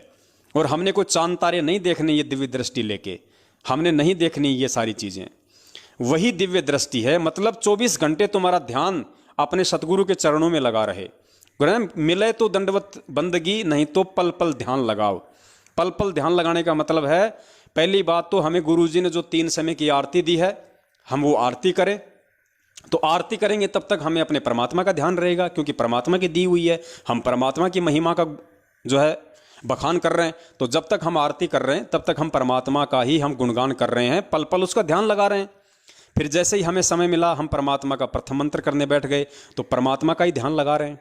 फिर हम सतनाम का जाप करने लग गए, फ्री हुए तो फिर हम वो परमात्मा का ध्यान लगा रहे हैं। हमारी सुरती उस परमात्मा में है, हमारे गुरुदेव में है, हमारी दूरदृष्टि उस परमात्मा को ध्यान दे रही है, परमात्मा को देख रही है। फिर कोई भगत भाई बहन मिल गया, हम उससे चर्चा कर रहे हैं, तो हम कोई कांग्रेस बीजेपी तो करते नहीं मैनेजमेंट की तरह, हम तो परमेश्वर की चर्चा करेंगे। आपस में एक दूसरे की जो है हम चर्चा करेंगे, तो वो भी हम उस परमेश्वर के ही आसपास हैं, हमारा ध्यान उस परमेश्वर के साथ जुड़ा हुआ है। फिर किसी भगत हम अगर फ़ोन पे बात करेंगे तो जैसे दास है, दास तो किसी रिश्तेदार से ना बात करता है ना किसी का मेरे पास फ़ोन आता है। मेरे पास तो जिसका भी फ़ोन आता है भगत भाई बहनों का आता है। तो फ़ोन पे भी बात होगी तो परमेश्वर को लेके होगी, मालिक की ज्ञान चर्चा होगी, साध संगति होगी। फिर अगर मैं खाली बैठा हूँ, कुछ नहीं कर रहा, तो मैं परमेश्वर का चिंतन करूँ पल पल, मालिक के प्रति मैं सोचता रहूँ, अपने गुरुदेव के गुणों को मैं सोचता रहूं, अपनी आत्मा को सराहता रहूं कि कितनी बड़ी दया हुई मुझ जैसे नीच पे, 2 कौड़ी के कुकर्मी जीव पे, जो परमेश्वर ने आके मुझे संभाला इस भवसागर से। 8-8.5 अरब की जनसंख्या में परमात्मा ने मुझको पकड़ा, अपनी शरण में लिया। मेरा कितना बड़ा सौभाग्य है। परमेश्वर ने ऐसा क्या देखा मुझ 2 कौड़ी के जीव में जो मुझे अपनी शरण में लिया, मुझे अपना बच्चा बनाया, मुझे अपना भगत बनाया, मुझे अनमोल भक्ति दी उस परमात्मा ने। और अब मुझे वो मौका नहीं चूकना चाहिए, किसी भी तरह से मुझे अब यहाँ से निकलना है। मैं असंख्यों बार लोगों के कहने से डिग चुका हूँ, भ्रमित हो चुका हूँ, अब मुझे बिल्कुल भी वो मौका नहीं देना है, काल की किसी भी चाल में नहीं फंसना है। तुझे भगवान मिल गया, परमात्मा मिल गया, उन्होंने सारे सबूत दे दिए, सारे प्रमाण दे दिए। बाकी इस दुनिया के जितने भी संत हैं और जो ये ग्रंथ हैं, ये केवल हमें भ्रमित करने के लिए हैं, सिवाय उन सदग्रंथों के जिन सदग्रंथों को कबीर परमेश्वर ने भिन्न भिन्न रूपों में आके, भिन्न भिन्न नाम से आके स्वयं ही लिपिबद्ध करवाया है। उन सदग्रंथों के अलावा दुनिया में जितने भी वेद, कुरान, पुराण, बाइबल जो भी हैं, ये सब जीव को भ्रमित करने के लिए हैं, क्योंकि इनमें आधा ज्ञान काल भगवान का है, आधा ज्ञान उस परमेश्वर का है। तो ये बाकी सब हमें भ्रमित करने के लिए हैं। इसलिए परमात्मा कहते हैं कि मालिक की वाणी है कि कथा करो करतार की, सुनो कथा करतार, आन कथा सुनिए नहीं, कहे कबीर विचार। आन कथा यानी किसी दूसरे की कथा कहानी हमने बिल्कुल भी नहीं सुननी। और अगर दूसरे की किसी कथा कहानी से यदि हमें कोई शिक्षा मिल सकती है तो वो शिक्षा भी केवल वही भगत उनमें से ले सकता है। जैसे जो सारस पक्षी होता है, जो हंस होता है, गुरुदेव ने बताया कि उसको गॉड गिवन एक ऐसा होता है, उसको एक पात्र के अंदर 1 किलो दूध और 1 किलो पानी दोनों को मिक्स कर दो अच्छे से, और वो पात्र उसके सामने रख दो। वो जो हंस पक्षी है उसमें चोंच डाल के दूध पी लेगा, पानी छोड़ देगा। उसको परमेश्वर ने वो कॉमन सेंस दी है, परमेश्वर ने उसको ऐसा गॉड गिफ्ट दिया हुआ है। तो यदि इन दुनिया भर के सदग्रंथों में, शास्त्रों में भी यदि कोई सार की वस्तु थोड़ी बहुत कोई निकाल सकता है तो केवल वो परमपिता परमेश्वर ही निकाल के दे सकता है, या उस परमपिता परमेश्वर से ज्ञान प्राप्त उसके बच्चे ही निकाल सकते हैं, दूसरा कोई नहीं निकाल सकता। तो इस प्रकार पुण्यात्माओं, जब उस स्थिति में भगत आ जाएगा और जब वो अपने परमपिता परमेश्वर को ही अपना सब कुछ मानेगा, उसी को अपना भगवान मानेगा, अपना इष्ट मानेगा कि यही परमात्मा है जो असंख्य रूप धारण करके भिन्न भिन्न समय में अपनी लीलाएं करते रहते हैं, इनके अलावा इनके ज्ञान की कोई छींट भी नहीं मार सकता। यहाँ पे इस कबीर परमेश्वर के अलावा उस सतलोक की सृष्टि रचना तो छोड़ो, सतलोक की ABCD भी कोई यहाँ आके नहीं बता सकता, किसी की औकात नहीं है। ये काल बताने ही नहीं देगा, 2 मिनट में उसको नष्ट कर देगा। लेकिन इतना संघर्ष यदि कोई 27 साल से कर रहा है और बार बार सीना ठोक के टीवी चैनलों पे बता रहा है, सत्संगों पे बता रहा है, लोगों को चैलेंज कर रहा है ज्ञान चर्चा के लिए, वो कौन हो सकता है? इस 21 ब्रह्मांड के किसी 2 कौड़ी के माँ के गर्भ से आए हुए जीव की औकात नहीं है। ये स्वयं कबीर परमेश्वर हैं जिन्होंने माँ के गर्भ से दिखावटी रूप में आने की लीला की। ये प्रकट ही होते हैं और 8 सितंबर 1951 को ये प्रकट ही हुए हैं काल भगवान को धोखा देने के लिए और यहाँ की जीव आत्माओं को ज्ञान आधार से अपनी पहचान करवाने के लिए कि मैं कौन हूँ। तो पुण्यात्माओं, ऐसी स्थिति में जब वो भगत पहुँच जाएगा तो फिर वो भगत आत्माएं अपने गुरु को परमेश्वर मान के फिर वो उनका जन्मदिन नहीं मनाएंगी, वो ऐसी महागलती अपने जीवन में नहीं करेंगी जिससे उनका गुरु रुष्ट हो, नाराज हो, उनके गुरु को किसी दूसरे के सामने लज्जित होना पड़े कि आपके द्वारा इतना ज्ञान दिए जाने के बावजूद भी आपने अपने आप को परमात्मा साबित करने में पिछले 27 वर्षों में कहीं कोई कमी नहीं छोड़ी। उसके बाद भी देखो ये आपके बच्चे आपको मानुष समझ के माँ के गर्भ से जेर में लिपटा हुआ आया हुआ जान के अपनी तरह आपका जन्मदिन मना रहे हैं, आपको लज्जित कर रहे हैं। वो भगत फिर उस परमपिता परमेश्वर का प्रकट दिवस ही मनाएगा। और प्रकट दिवस पुण्यात्मा वही आत्मा मनाने की हिम्मत कर सकती है, वही भगत आत्मा प्रकट दिवस मना सकती है जो वास्तव में जिसकी दिव्य दृष्टि खुल चुकी है, जिसकी दिव्य दृष्टि खुल चुकी है, जिसके हृदय में परमात्मा प्रकट हो चुके हैं, जिसके हृदय में साक्षात वो कबीर परमेश्वर जो वर्तमान में सतगुरु रामपाल जी महाराज जी के स्वरूप में प्रकट हैं, जो बैठ चुके हैं। फिर वो परमात्मा ही उस आत्मा को चलाएगा, वो परमात्मा ही उस आत्मा का अपने रिमोट से संचालन करेगा, वही उसको सत प्रेरणा करेगा, वही उसको आगे बढ़ने की उसको प्रेरणा देगा और कोई नहीं दे सकता इस 21 ब्रह्मांड में। तो पुण्यात्माओं, ऐसी आत्मा का सब कुछ खुल जाता है, उसका ब्रह्मरंध्र भी खुल जाता है, उसकी दिव्य दृष्टि भी खुल जाती है, उसकी दूरदृष्टि भी खुल जाती है, क्योंकि उसने उस परमेश्वर का लखाव कर लिया। और वो परमात्मा, वो शब्द स्वरूपी राम, वो शब्द रूपी साहेब, वो शब्द गुरु उसके अंतःकरण में आके बैठ चुका है, वो प्रकट हो चुका है। और उसने उस भगत को ये लखाव करवा दिया, उसको ये दर्शाव करवा दिया।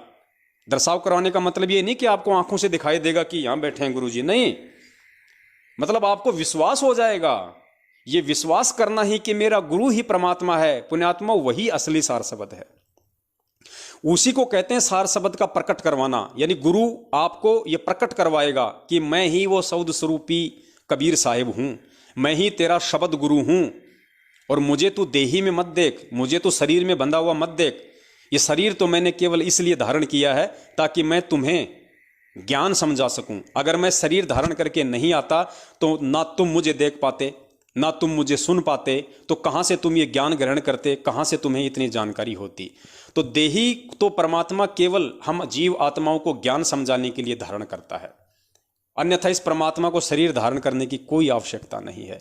परमात्मा कहते हैं कि देही को सतगुरु कहे, यो तो धुंधर ज्ञान, 4 दाग आवे नहीं, वाको सतगुरु जान।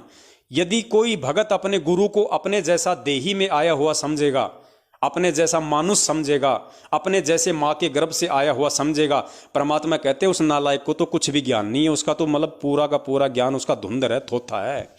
देही को सतगुरु कहे, यानी शरीर को अगर कोई सतगुरु समझता है, गुरु समझता है, तो परमेश्वर कहते हैं देही को सतगुरु कहे, उसका धुंधर ज्ञान, और 4 दाग आवे नहीं, वाको सतगुरु जान। वो परमात्मा इस तरीके से नहीं आता जैसे कोई अंडे से पैदा हो रहा है, कोई जेर से पैदा हो रहा है, कोई वैसे उद्भुज तरीके से पैदा हो रहा है, कोई अपने आप पैदा हो जाता है जैसे बरसात में चींटियां पैदा हो जाती हैं। तो ये 4 प्रकार की ये क्रिया बताई हैं। तो परमात्मा कहते हैं कि सतगुरु उन क्रियाओं से होके नहीं आता, और जो उन क्रियाओं से होके आया हुआ अपने गुरु को मानता है और अपने जैसा शरीर में आया हुआ मानता है, परमात्मा कहते हैं उस नालायक को तो कुछ भी ज्ञान नहीं है।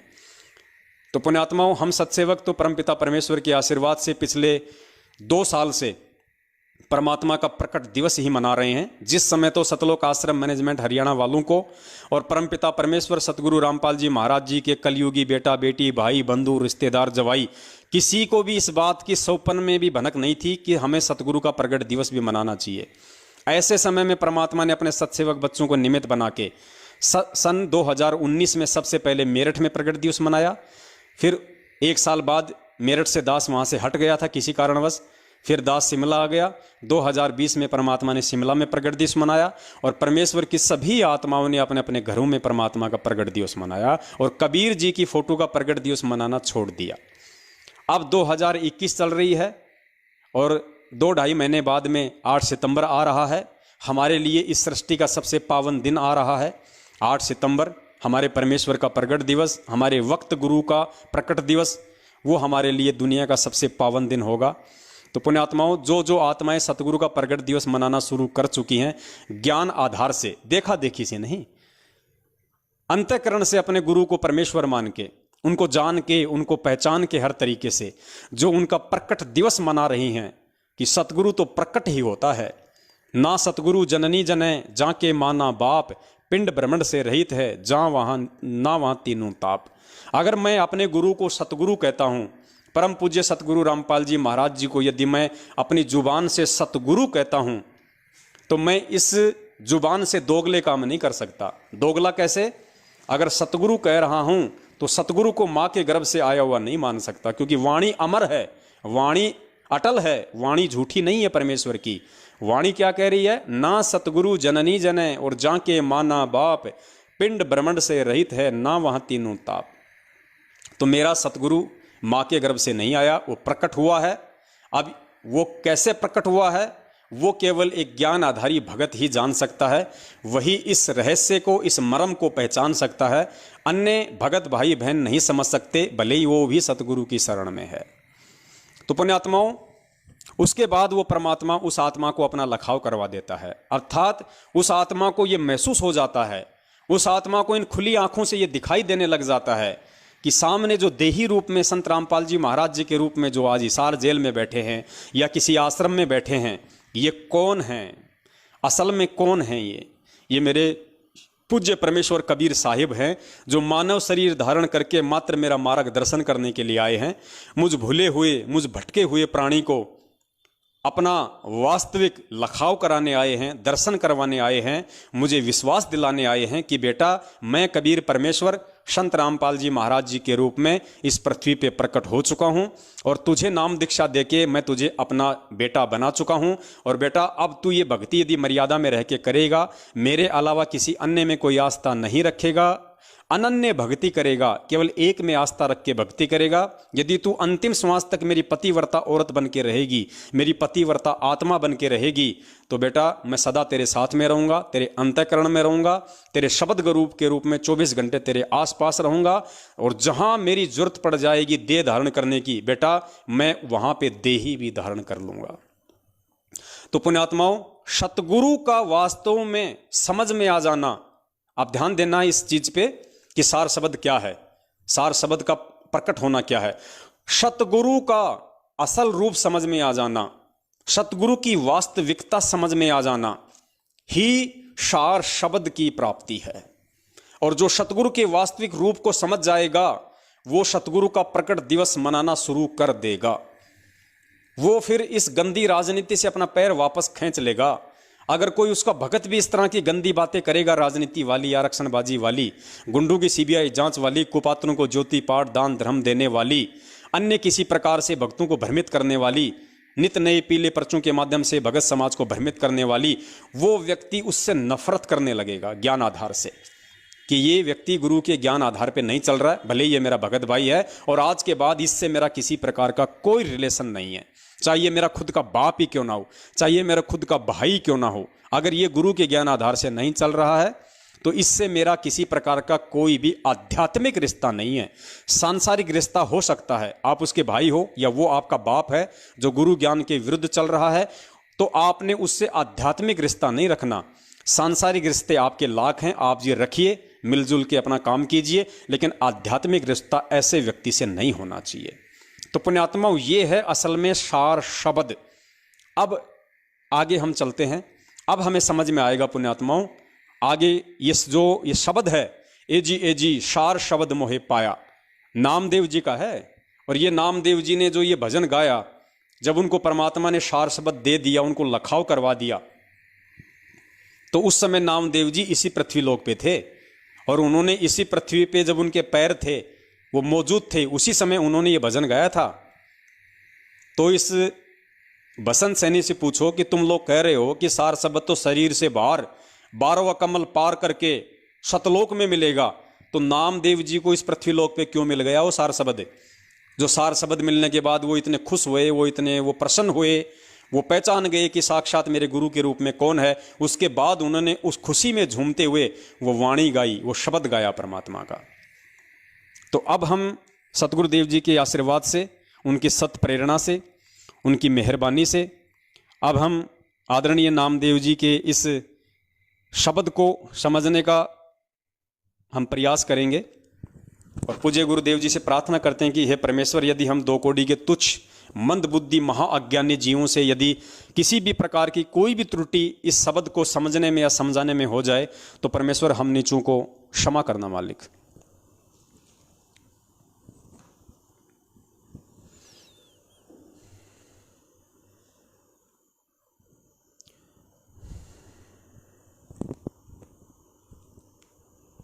नामदेव जी फिर खुशी से फूले नहीं समाते हैं जब उनको सही ज्ञान मिला।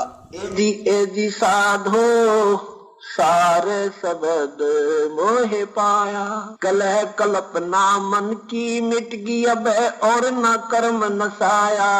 एजी साधो सार शब्द मोहे पाया, रूप नरेक।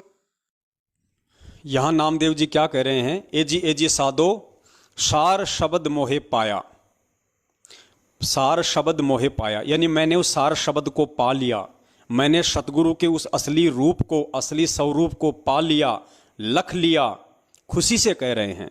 फिर आगे क्या कह रहे हैं?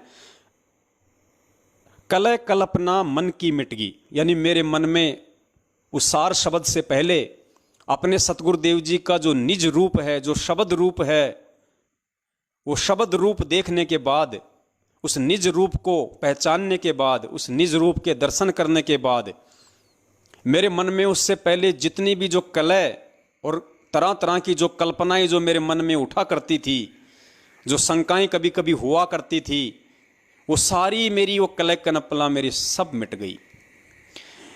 या भय और कर्म नसाया, मेरे मन में किसी भी प्रकार का अब कोई भय नहीं रहा, किसी प्रकार की कोई संशय नहीं रही कि मेरे मोक्ष में कहीं भी कोई त्रुटि है। भय और कर्म नसाया, यानी उस परमेश्वर ने मेरे सभी कर्मों को काट दिया। जो कर्म इस भवसागर में बांधे रखने के लिए, 84 लाख योनियों में मेरी चक्री बंधाए रखने के लिए इस काल भगवान ने जिन जिन कर्मों को मेरे ऊपर लाद रखा था, जिन कर्मों में उसने मुझे बांध रखा था, बेटा बेटी के कर्म में, माता पिता के कर्म में, सांसारिक काम धंधों के कर्म में, रिश्तेदारियों के कर्म में, लेन देन के कर्म में, तो मालिक कहते हैं कि वो सारी वो कलह कल्पना मन की मिट गई, ये भय और कर्म नसाया। एजी साधो सार शब्द मोहे पाया, यानी परमेश्वर ने मुझे हर तरीके से बंधन मुक्त कर दिया। उस बंदी छोड़ने, वो सार शब्द देकर, अपना निज रूप का लखाव करवाकर, भक्ति की जो क्रियाएं हैं उनसे मुझे परिपूर्ण करके परमात्मा ने हर तरीके से मेरी शंकाओं का समाधान कर दिया। आया रूप नरेक कछु नहीं वाक, सो हम ध्यान लगाया। अजर अमर अविनाशी देखे, सिंध सरोवर नाया। साधो सारे शब्द मोहे पाया, रूप न रेख कछु नहीं वाक, सो हम ध्यान लगाया। अजर अमर अविनाशी देखे, सिंधु सरोवर नाया। साधो सारे शब्द मोह पाया। अब आगे नामदेव जी क्या कह रहे हैं? रूप ना रेख कछु ना वाकै, सो हम ध्यान लगाया। नामदेव जी कह रहे हैं कि जब उस परमेश्वर से प्राप्त उस मंत्र का जब मैंने ध्यान लगाया तो मुझे पता चला कि वो तो शब्द स्वरूपी राम है, वो तो शब्द स्वरूपी परमेश्वर है। रूप ना रेख कछु ना वाके, उसका कोई रंग नहीं है, उसका कोई रूप नहीं है। वो जब चाहे जैसा रूप बना ले, वो जब चाहे जैसा रंग बना ले, जब चाहे जिस उम्र में वो प्रकट हो जाए, वो ऐसा शब्द स्वरूपी परमात्मा है। तो नामदेव जी कहते हैं कि रूप ना रेख कछु ना वाके, शो हम ध्यान लगाया। यानी मुझे इन सब बातों का कब पता चला? जब मुझे सतनाम की प्राप्ति हो चुकी थी, जब मुझे सोहम मंत्र मुझे मिल चुका था, तो उसके बाद मुझे इन सब चीज़ों का मुझे मालूम पड़ा कि रूप ना रेख कछु ना वाके, सो हम ध्यान लगाया। अब पुण्यात्माओं, आज जो पुण्यात्माएं हैं जो परमेश्वर का सतगुरु प्रकट दिवस मना रही हैं, आज उनकी स्थिति ऐसी हो गई है, तभी तो वो परमात्मा का प्रकट दिवस मना रही है। जो प्रकट होगा उसको ना कोई हड्डी होती है, ना कोई अस्थि होती है, ना कोई पंजर होता है। वो 5 तत्व के इस भौतिक शरीर में बंध के नहीं आता। जैसे 650 साल पहले परमात्मा आदरणीय धर्मदास जी को कहा करते थे कि धर्मदास, मैं तेरी तरह हाड़ मास का नहीं हूँ, मैं विदेही हूँ, विदेह, तेरी तरह देही में नहीं हूँ। तो धर्मदास जी ने कहा कि परमात्मा ये कैसे हो सकता है? आप मेरे सामने खड़े हो, मानव शरीर में हो, मेरे जैसे हो, हाड़ मांस वाले हो, आंख नाक कान वाले हो, और आप कह रहे हो कि मैं विदेह हूं। तो परमेश्वर ने कहा कि बेटा यही तो ज्ञान को समझना है। फिर परमेश्वर ने एक वाणी के माध्यम से बताया कि मेरे इस वास्तविक जो स्वरूप को कौन पहचान पाएगा, कौन भगत पहचान पाएगा? वो भगत पहचान पाएगा जिसको सतनाम की प्राप्ति हो चुकी है, जिसको सतनाम मंत्र मिल गया हो, और जो संपूर्ण मर्यादाओं में हो, और जो अपने गुरु को परमात्मा मानता हो, वही भगत समझ पाएगा। क्योंकि पुण्यात्माओं, मुझ पवनदास को अभी तक केवल सतनाम ही मिला हुआ है, सार शब्द की या सार नाम की इस दास पे अभी तक दया नहीं हुई है, इसलिए दास कह रहा है। तो परमात्मा ने कहा कि सतनाम जब जिस आत्मा को मिल जाएगा, और जो मर्यादित आत्मा होगी, वो मेरे वास्तविक रूप और स्वरूप को पहचान लेगी। वो फिर मुझे माँ के गर्भ से आया हुआ नहीं मानेगा। तो पुण्यात्माओं, हम सभी ज़्यादातर सत्सेवक भाई बहनों को सतनाम ही मिला हुआ है, और ज़्यादातर वही भगत भाई बहन परमेश्वर का प्रकट दिवस मना रहे हैं और मनाना शुरू किया है जिनको सतनाम ही मिला हुआ है। अब यहाँ परमेश्वर की ये जो वाणी है, इसको थोड़ा सा हमने ध्यान से समझना होगा। रूप ना रेख कछु ना वाके, यानी परमेश्वर आप और हमारी तरह हाड़ मास का नहीं है। सोहम ध्यान लगाया, इस बात का मालूम नामदेव जी कह रहे हैं मुझे कब पता चला? जब सोहम ध्यान लगाया। सोहम यानी ये सतनाम का एक मंत्र है, जिनको सतनाम मिल चुका है उन भाई बहनों को अच्छे से पता है। यानी जिसको सतनाम मिल चुका होगा, जो सतनाम उपासी होगा, वही आत्मा गुरुदेव कह रहे हैं कि मुझे पहचान सकती है, मुझे जान सकती है। तो पुण्यात्माओं, जिन लोगों को सार नाम तक मिल चुका है और वो भी आज गुरु जी का जन्मदिन ही मना रहे हैं, तो आप जी जान सकते हैं कि उनको सार नाम के नाम पे क्या मिला है। और जो आत्मा सतनाम प्राप्त है और जो वास्तव में मर्यादित है, परमेश्वर के पच्चिनों पे चलने वाली है, गुरु के प्रत्येक वचन पे चलने वाली है, उस सतनाम उपासी आत्मा को परमात्मा ये पहचान करवा देगा, उसके अंतःकरण में ये फिट बैठा देगा कि सतगुरु रूप में मैं खुद कबीर परमेश्वर हूँ। यहाँ परमेश्वर की एक वाणी है जिसका हम हवाला लेंगे, उससे आपको अच्छे से समझ में आएगा कि परमेश्वर क्या कहना चाह रहे हैं। तो मालिक कहते हैं, रूप ना रेख कछु ना वाके, सोहम ध्यान लगाया, अजर अमर अविनाशी देखे, सिंध सरोवर नाया। अजर अमर अविनाशी देखे, यानी मैंने अपने सतगुरु के रूप में उस अजर अमर अविनाशी पुरुष के दर्शन किए। मैंने पहचान लिया कि मेरा सतगुरु अजरो अमर है, स्वयं कबीर परमेश्वर है, वो अविनाशी है, वो कभी नाश में नहीं आता, उसका कभी विनाश नहीं होता। सिंध सरोवर नहाया, सिंध सरोवर नहाया का मतलब यहाँ हमें पूज्य गुरुदेव जी बताते हैं कि जब ये आत्मा शरीर छोड़ के ऊपर जाएगी, त्रिकुटी पार करेगी, तो आगे एक मानसरोवर में परमात्मा इस आत्मा को नहलाते हैं, और इस आत्मा का जो बचा खुचा जो पाप होता है, जो मैल कर्म, जो मैल होता है मन में या अंतःकरण में, अगर थोड़ा सा भी कहीं कोई दोष होता है, तो उस मानसरोवर में जब परमात्मा इस आत्मा को नहलाते हैं, तो उसका बचा खुचा सारा मैल वहां पे निकल जाता है। तो नामदेव जी कहते हैं कि अजर अमर अविनाशी देखे सिंध सरोवर नाया। मैंने तो जब से उस परमेश्वर के दर्शन किए हैं, शब्द रूपी अपने सतगुरुदेव जी को मैंने समझा है, उन्हें अविनाशी माना है, अजरो अमर माना है, तो कहते हैं मेरे तो सारे मैल उस तरह से निकल गए जैसे मानो मैं तो सिंध सरोवर में नहा चुका हूं, मैं तो मानसरोवर में डुबकी लगा चुका हूं, क्योंकि मानसरोवर में डुबकी लगाते ही सारा मैल निकल जाता है। तो नामदेव जी कह रहे हैं कि मेरे तो मन का सारा मैल ही निकल चुका है, जो मैं अपने परमेश्वर के निज रूप का दर्शन कर चुका हूं। तो यहां पे वो वाणी आप सुनिए अब परमपिता परमेश्वर सतगुरु रामपाल जी महाराज जी के मुख कमल से, कि अगर कोई मर्यादित भगत होगा तो सतनाम लेने के कुछ समय बाद उसको परमात्मा ये दिखा देगा, उसको परमात्मा ये महसूस करवा देगा कि बेटा मैं ही कबीर परमेश्वर हूं। क्योंकि जो सतनाम उपासी हो जाता है उसको अपने गुरु में परमात्मा के दर्शन होने शुरू हो जाते हैं, अगर वो मर्यादित भगत है तो यहां परमेश्वर अपनी एक वाणी का हवाला दे रहे हैं कि हाड़ चाम लहू ना मेरे कोई जाने सतनाम उपासी। यानी गुरुजी कह रहे हैं कि हाड़ चाम लहू ना मेरे, कि मेरा जो शरीर है वो तुम्हारे जैसे हाड़ चाम और लहू और ये गुदा वाला नहीं है। कोई जाने सतनाम उपासी, कौन जानेगा इस बात को? सच्चे नाम का उपासी, सतनाम का जाप करने वाला, तारण तरण अभय पद दाता। फिर गुरु जी अपने तरफ इशारा कर रहे हैं कि मैं हूं कबीर अविनाशी। सुनना पुण्यात्माओं इस वाणी को।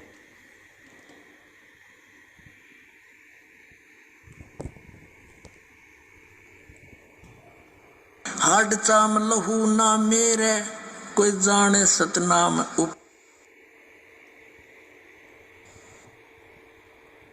हाड चाम लहू ना मेरे कोई जाने सतनाम उपासी, तारण तरण अभय पद दाता मैं हूं कबीर अविनाशी।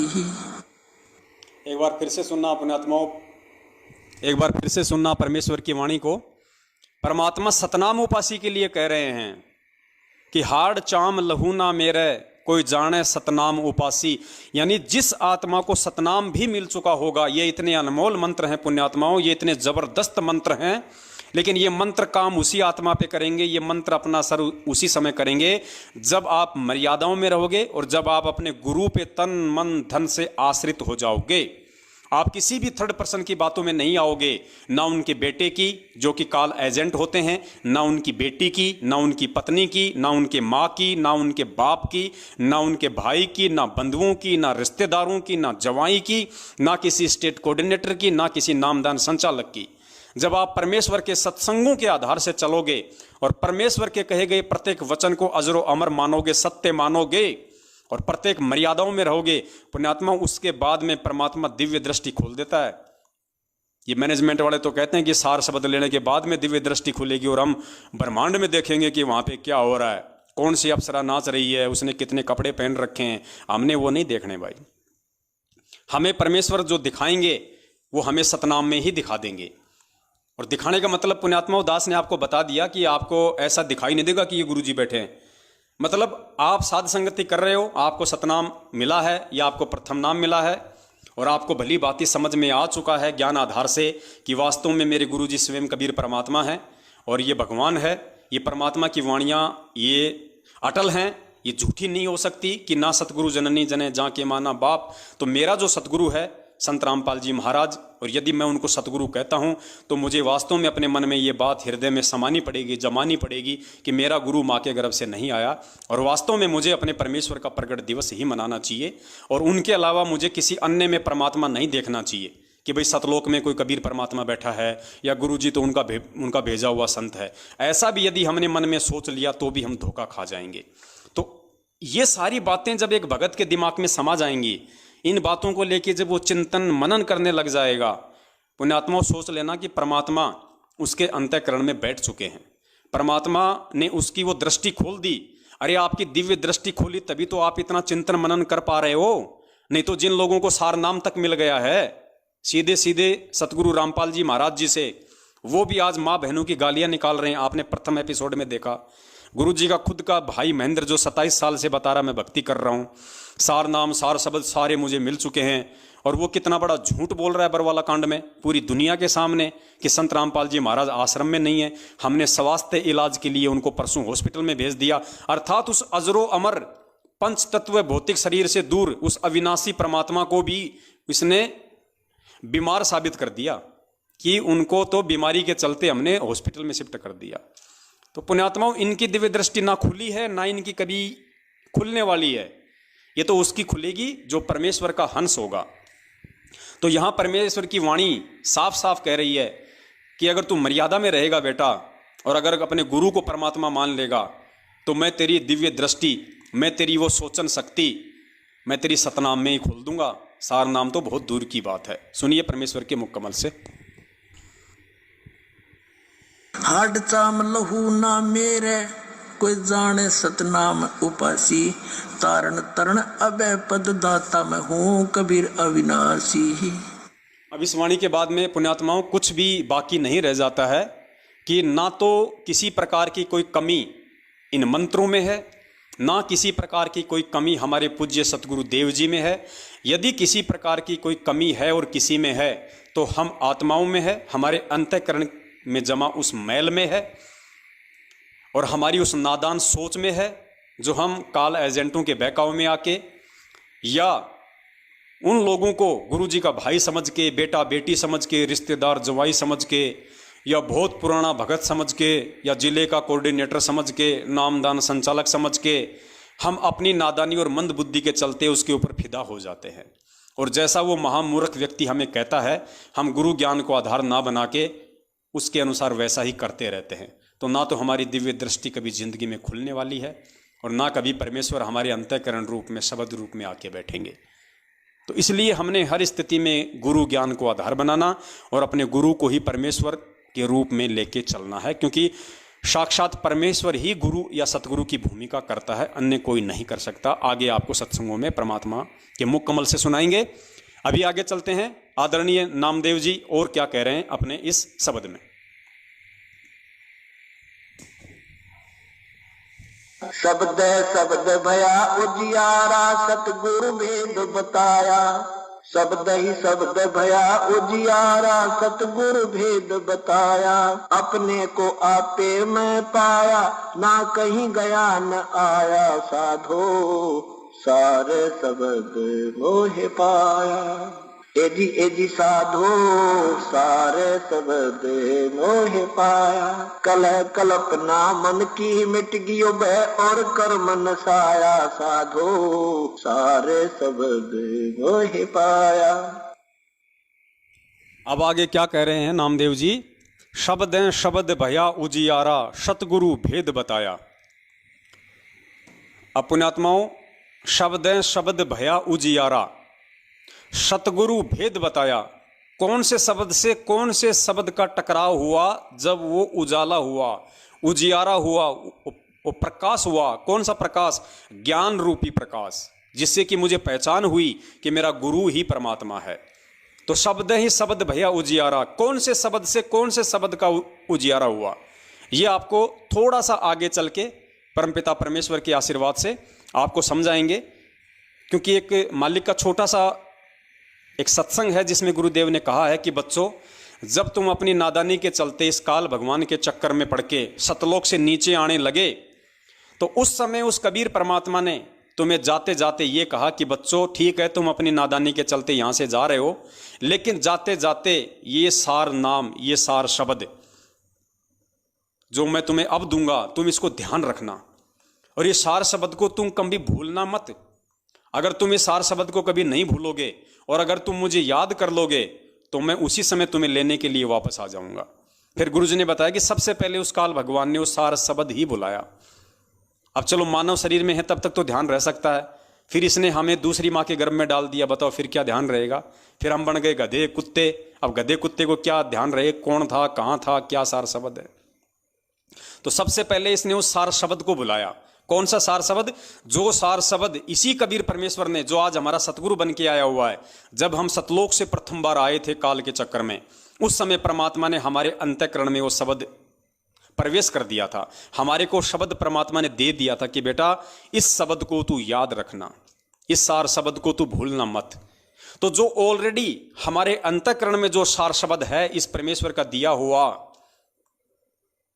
और सामने वो सतगुरु स्वयं उसी शब्द रूप में है, और जब उस परमात्मा ने मेरे अंतःकरण में बैठ के, मेरे अंतःकरण में प्रवेश करके शब्द रूप में प्रकट होके, और जब मेरा ये सारा ये भ्रम नाश कर दिया, मेरी सारी जो जितनी भी मेरी शंकाएं थी, मेरी जो भ्रमणाएं थी, जो मैं गुरु और परमात्मा को दो समझ रहा था, परमेश्वर ने जो मेरा गुरु है शब्द स्वरूपी, और अंदर जो वो शब्द सार शब्द जो है मेरे पास में, उन दोनों को परमेश्वर ने एक कर दिया। यानी वो शब्द स्वरूपी गुरु शब्द रूप में मेरे अंतःकरण वाले जो शब्द रूप था उसमें आके बैठ गया, और परमेश्वर ने मुझे दिखा दिया कि बेटा देख, उस सार शब्द में जो तुझे परमात्मा ने दिया था सतलोक से चलते समय, और मैं वही शब्द हूं, और वो दोनों शब्द एक मिले, उनमें कोई भिन्नता नहीं, किसी प्रकार का कोई अंतर नहीं।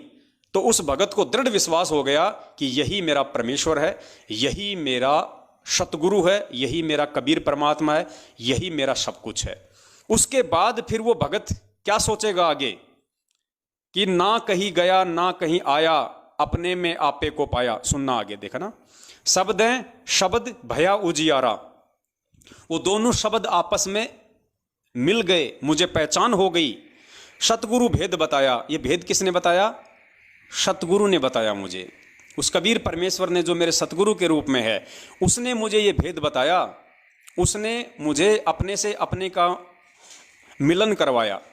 तो शब्द है शब्द भया उजियारा, सतगुरु भेद बताया।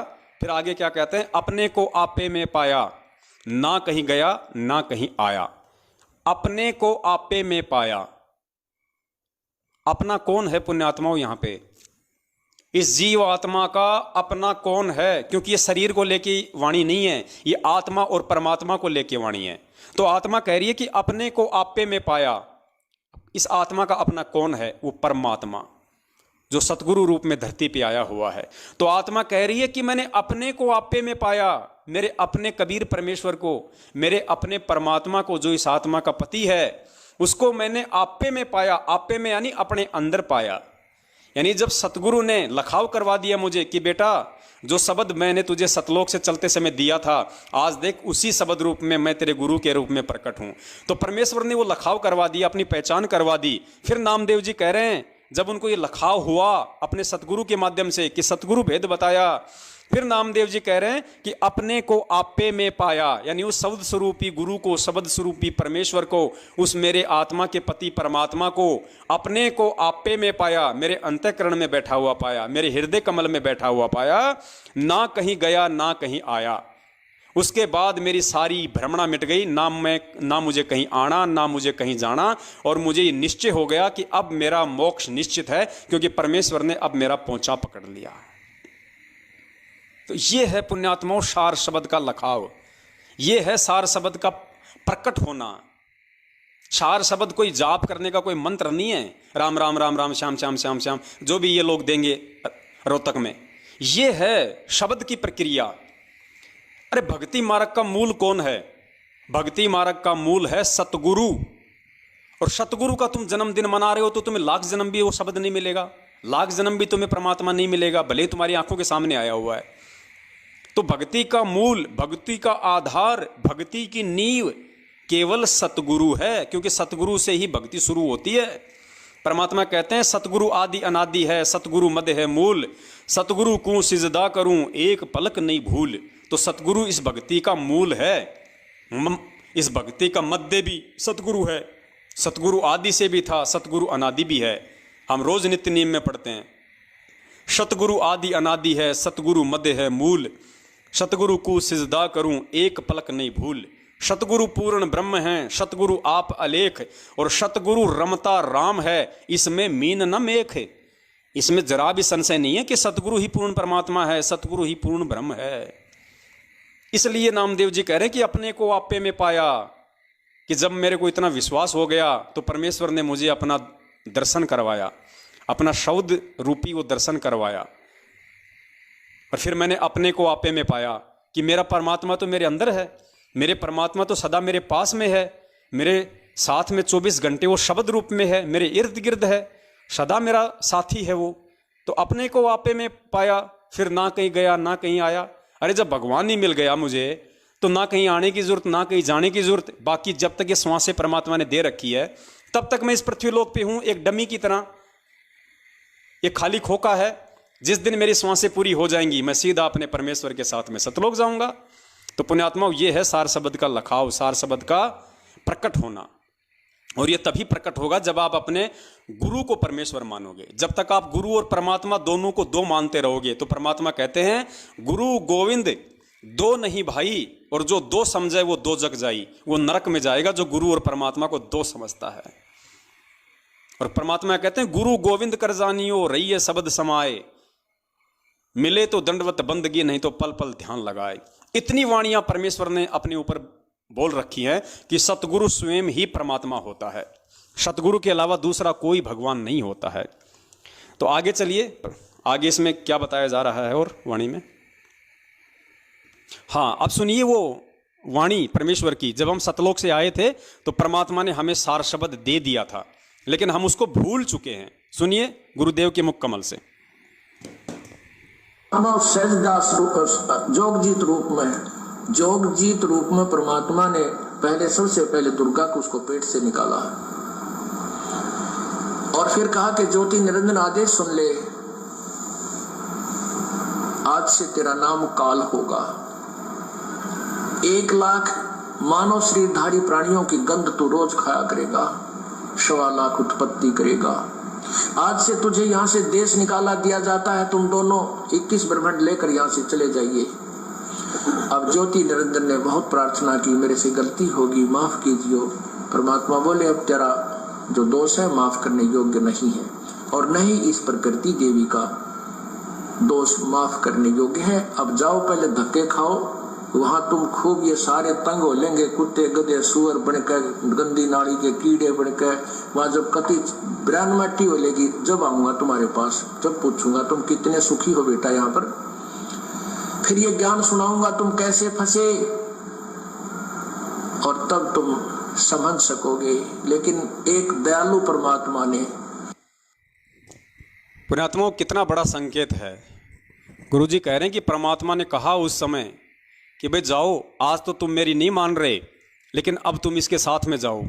और जब तुम वहां पे कति कंडम हो लोगे, गधे बन लोगे, असंख्य बार तुम कुत्ते बन लोगे, सुअर बन लोगे, गंदी नाली के कीड़े बन लोगे, हर तरीके से दुखी हो जाओगे, गुरुदेव कहते हैं तब आऊँगा मैं तुम्हें ज्ञान देकर समझाने के लिए। तो आज हमें ज्ञान देकर कौन समझा रहा है?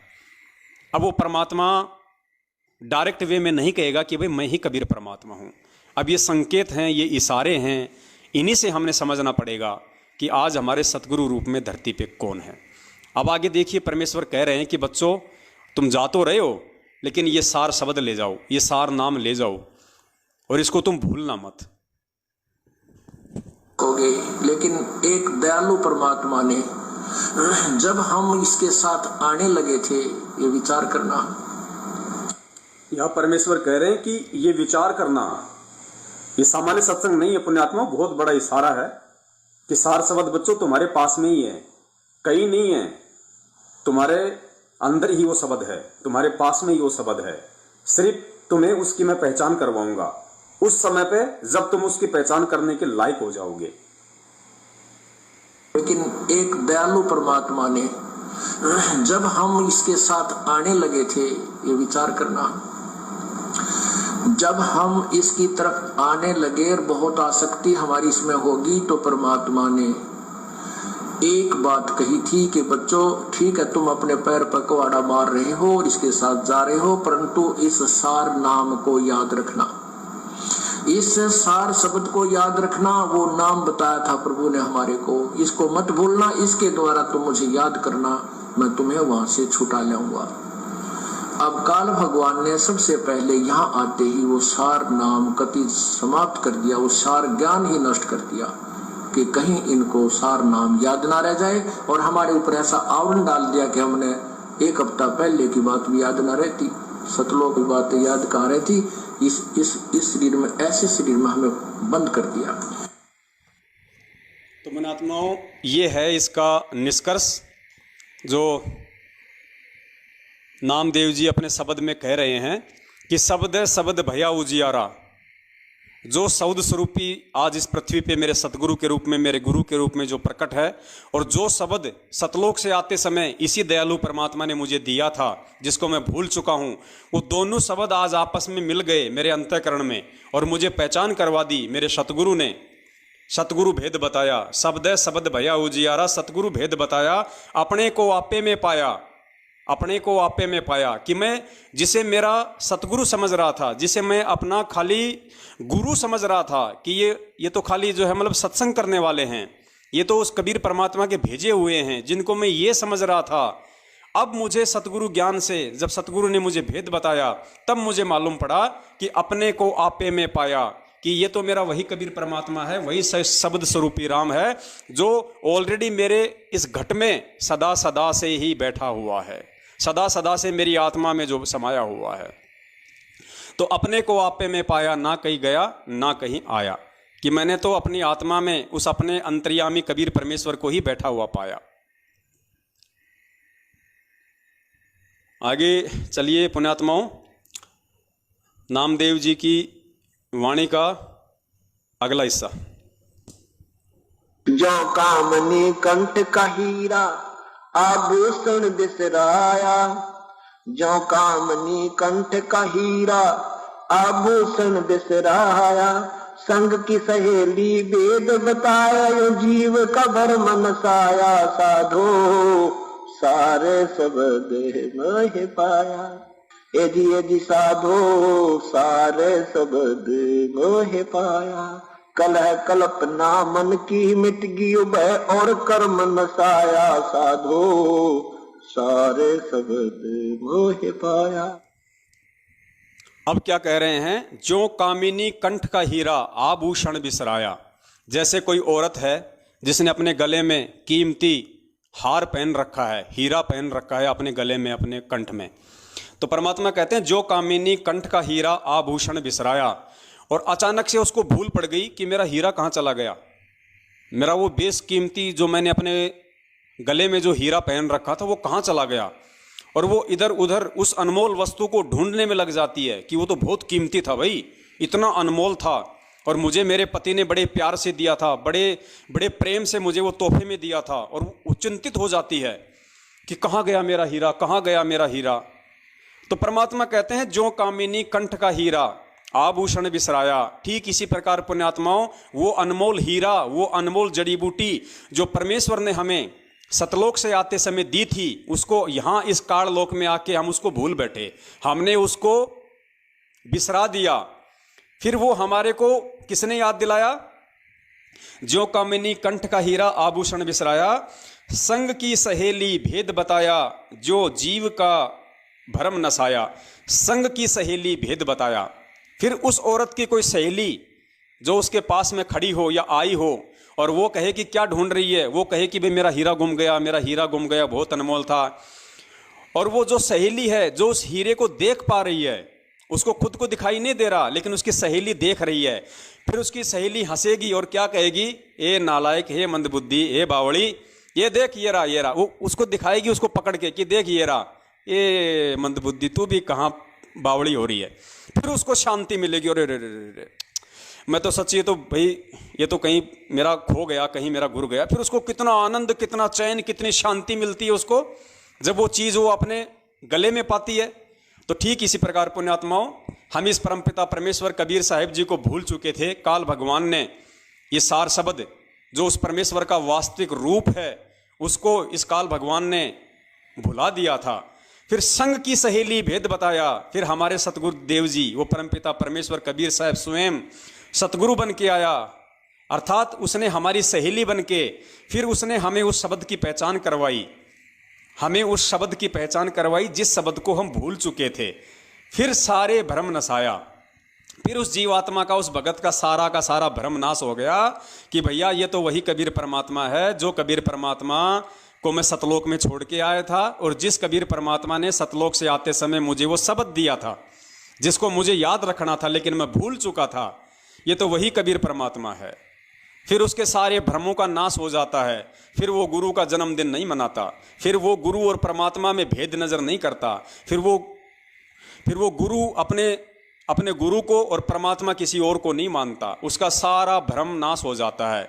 और जब उसको वो भूली हुई वस्तु परमात्मा उसको दिखा देता है, उसको लखाव करा देता है उस शब्द का, वो शब्द उसको परमात्मा प्रकट करवा देता कि बेटा देख ये बैठा मैं तेरे हृदय में, और मैं वो ही हूँ जो सतलोक से आते समय भी शब्द रूप में तेरे साथ में था। नहीं बेटा, तेरे को ये काल जो है तेरे को कहीं का नहीं छोड़ता, तेरे को ये मानव जन्म भी नहीं देता, ये मेरी दया से, क्योंकि मैं तेरे अंतःकरण में उसी समय बैठ गया था, सतलोक से आते समय तेरी आत्मा में उसी समय बैठ गया था। और पुण्य बच्चा, अब जिसके हृदय में मैं परमात्मा बैठ जाऊं, उसको कौन गधा कुत्ता सूअर बना दे? फिर उसको तो मानव जन्म देना ही पड़ेगा, उसको तो मानव जन्म एक देना ही पड़ेगा। इसलिए इस काल की ये मजबूरी थी कि इसने परमेश्वर की प्रेरणा से हमारे को एक मानव जन्म दिया, और इसी मानव जन्म में हम परमेश्वर को पहचान पाते हैं। साधो सारे शब्द मोह पाया। आगे देखिए क्या कह रहे हैं नामदेव जी। जैसे मृगनाभि कस्तूरी ओ बन बन डोलत धाया, जैसे मृगनाभि कस्तूरी बन बन डोलत धाया, नासा श्वास वही जब आगव उल्ट निरंतर आया, साधो सारे शब्द मोह पाया।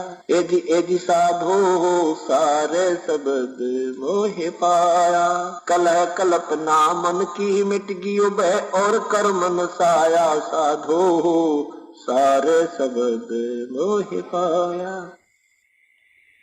आगे इसमें परमेश्वर बता रहे हैं कि जैसे मृग नाभि कस्तूरी जो बन बन डोलत धाया, जिस प्रकार एक हिरण होता है उसकी नाभि में वो कस्तूरी होती है जिसकी महक उसको आती रहती है, और वो सोचता है कि महक कहाँ से आ रही है, ये महक कहाँ से आ रही है।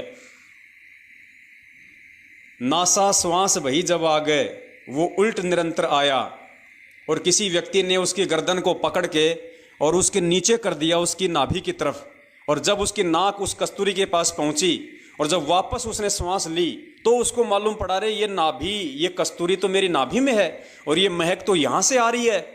फिर उसका सारा भ्रम समाप्त हो गया, उसका यहाँ से वहाँ भटकना, वहाँ से वहाँ भटकना, वहाँ छलांग लगाना कि वहाँ कस्तूरी है, वहाँ श्वास आ रही है, वहाँ पे महक आ रही है, उसका सारा भ्रम खत्म हो गया। तो पुण्यात्माओं, इसी प्रकार जैसे वो हिरण उस कस्तूरी की खोज में दर दर भटक रहा है, तो ये उदाहरण उस हिरण की जगह मान लो अपने आप को, और हम उस परमात्मा, उस कस्तूरी की फिराक में कि परमात्मा कहाँ मिलेगा, परमात्मा कहाँ है, हम दर दर हम भटक रहे थे। तो सतगुरुदेव जी ने आके हमें वो भेद बता दिया, हमें वो सार बता दिया। परमात्मा ने हमें अपनी पहचान करवा दी कि बेटा देख, तेरी कस्तूरी तेरे अंदर ही है और कहीं नहीं है, तू कहीं मत भटक। तो परमात्मा ने हमें वो लखाव करा दिया, परमात्मा ने वो प्रकट कर दी कि बेटा देख, ये बैठा मैं तेरे हृदय में, तेरे अंतःकरण में, और मैं खुद ही वो कबीर परमात्मा हूँ जो सतगुरु रूप में तेरे को ज्ञान समझाने के लिए, इस काललोक से मुक्त करवाने के लिए आया हुआ हूँ। तो उसके बाद उस ज्ञानी भगत का भ्रमणा भटकना कि भाई फिर उसका सब खत्म हो गया। फिर वो कोई कबीर जी का प्रकट दिवस नहीं मनाएगा, वो दोगला आचरण नहीं करेगा, वो अपने गुरु को ही कबीर परमेश्वर मान के वो गुरु का ही प्रकट दिवस मनाएगा। वो उसके बाद उस मृग की तरह उछलता हुआ नहीं फिरेगा कि जून के महीने में तो कबीर जी का प्रकट दिवस मना लो, हैं, फिर 17 फरवरी को बौद्ध दिवस मना लो, फिर गरीबदास जी महाराज जी का बौद्ध दिवस मनाओ, फिर कबीर परमात्मा सतलोक से गए थे वो दिन मनाओ, अब 8 सितंबर को गुरु जी का जन्मदिन मनाओ। फिर वो भगत उस हिरण की तरह झटके मारता हुआ नहीं फिरेगा, क्योंकि सतगुरु ने उसकी गर्दन पकड़ के और उसकी दिव्य दृष्टि उसके अंतःकरण में झोंक दी कि बेटा देख, वो जो शौद स्वरूपी राम जो तेरे अंतःकरण में बैठा हुआ है, और बाहर देख, मैं वही कबीर परमात्मा हूं। फिर वो मृग की तरह नहीं भगेगा कहीं भी, फिर वो अपने बस उस कस्तूरी की महक को लेता रहेगा, बस फिर वो अपने गुरुदेव के चरणों में लगा रहेगा। गुरुदेव के अतिरिक्त कहीं उसका ध्यान ना जाएगा, ना भटकेगा, ना गुरुदेव के अतिरिक्त वो किसी कागज की फोटो का कबीर प्रकट दिवस मनाएगा, ना किसी गरीबदास जी महाराज जी का बौद्ध दिवस मनाएगा, ना अपने गुरु का बौद्ध दिवस मनाएगा। जब उसको पता चल जाएगा कि गुरु स्वयं परमात्मा है, तो परमात्मा को कौन बोध करवाएगा, परमात्मा को ज्ञान करवाने वाला कौन है? भाई मुझे नरक में थोड़ी जाना है अपने गुरु का बौद्ध दिवस मना के 17 फरवरी को। अरे जो जिसको मैं जगत गुरु कहता हूं, जगत गुरु संत रामपाल जी महाराज, तो जगत गुरु कौन होता है? जो पूरे जगत को ज्ञान देता है। अब जो जगत गुरु है उसको कौन ज्ञान देगा भैया? उसको कौन बोध करवाएगा? ऐसे जगत गुरु का बोध दिवस मना के मुझे नरक में थोड़ी जाना है। नासा श्वास भई जब आगे वो उल्ट निरंतर आया, एजी एजी साधो शार शब्द मोहे पाया। आगे देखिए, कहा कहूँ उस सुख की महिमा जो गूंगे गुड़ खाया। क्या कहूँ उस सुख की महिमा जो गूंगे गुड़ खाया। नाम देव के गुरु कृपा से वो जो का तो दर्शाया। साधो सारे शब्द मोह पाया। एजी साधो सारे शब्द मोह पाया। अब ये लास्ट था, इसमें परमेश्वर हमें समझा रहे हैं, का कहूँ उस सुख की महिमा जो गूंगे गुड़ खाया। कौन सा सुख? नामदेव जी कह रहे हैं कि जब मैंने अपने गुरु को ही पहचान लिया, समझ लिया उनकी मेहर से, उन्होंने मुझे जो भेद बताया उस शब्द का, उसके बाद जब मैंने पहचान लिया कि मेरा गुरु ही स्वयं मेरा इष्ट है, मेरा परमात्मा है, तो नामदेव जी कह रहे हैं कि का कहूँ उस सुख की महिमा जो गूंगे गुड़ खाया। जैसे गूंगा आदमी हो और उसने कहीं से एक गुड़ की डली खा ली हो और गुड़ उसको मीठा लगा। अब वो किसी को बता नहीं सकता कि गुड़ कितना मीठा है, गुड़ कितना स्वादिष्ट लग रहा है मेरे को।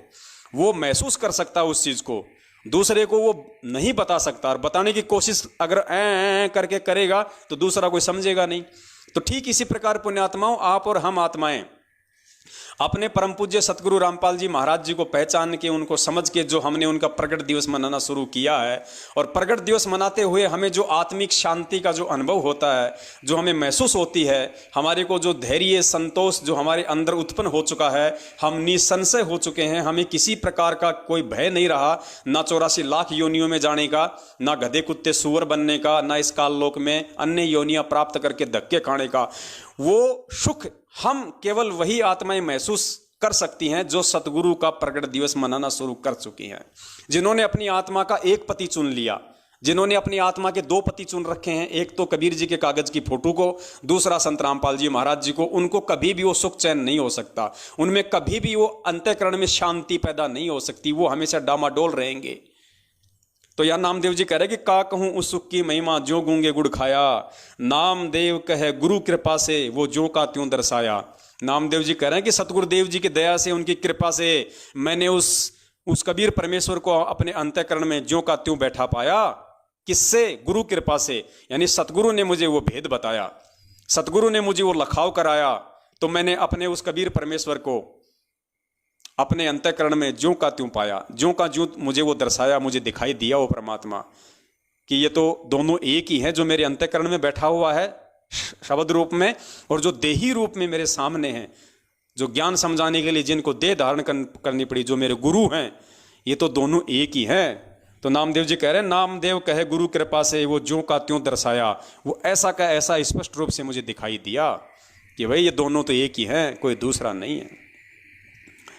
ये जी साधो सार शब्द मोहे पाया।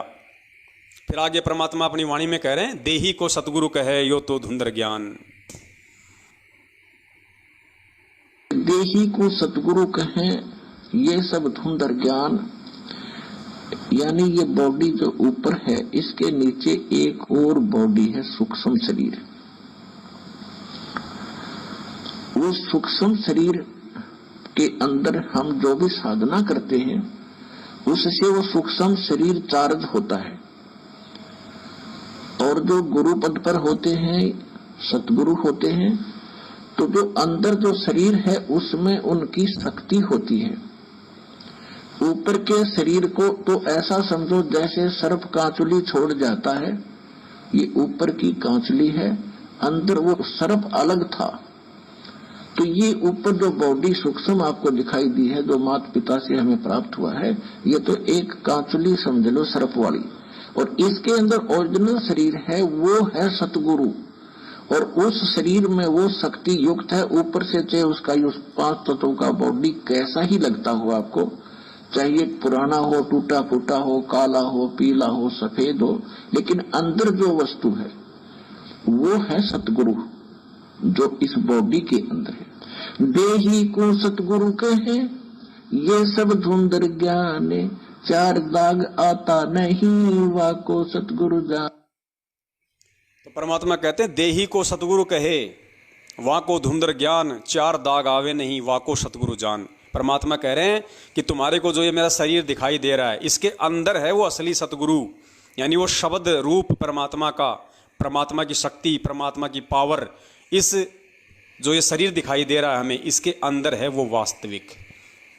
तो वो है हमारा असली सतगुरु, उसको कहते हैं शब्द गुरु, शब्द स्वरूपी राम।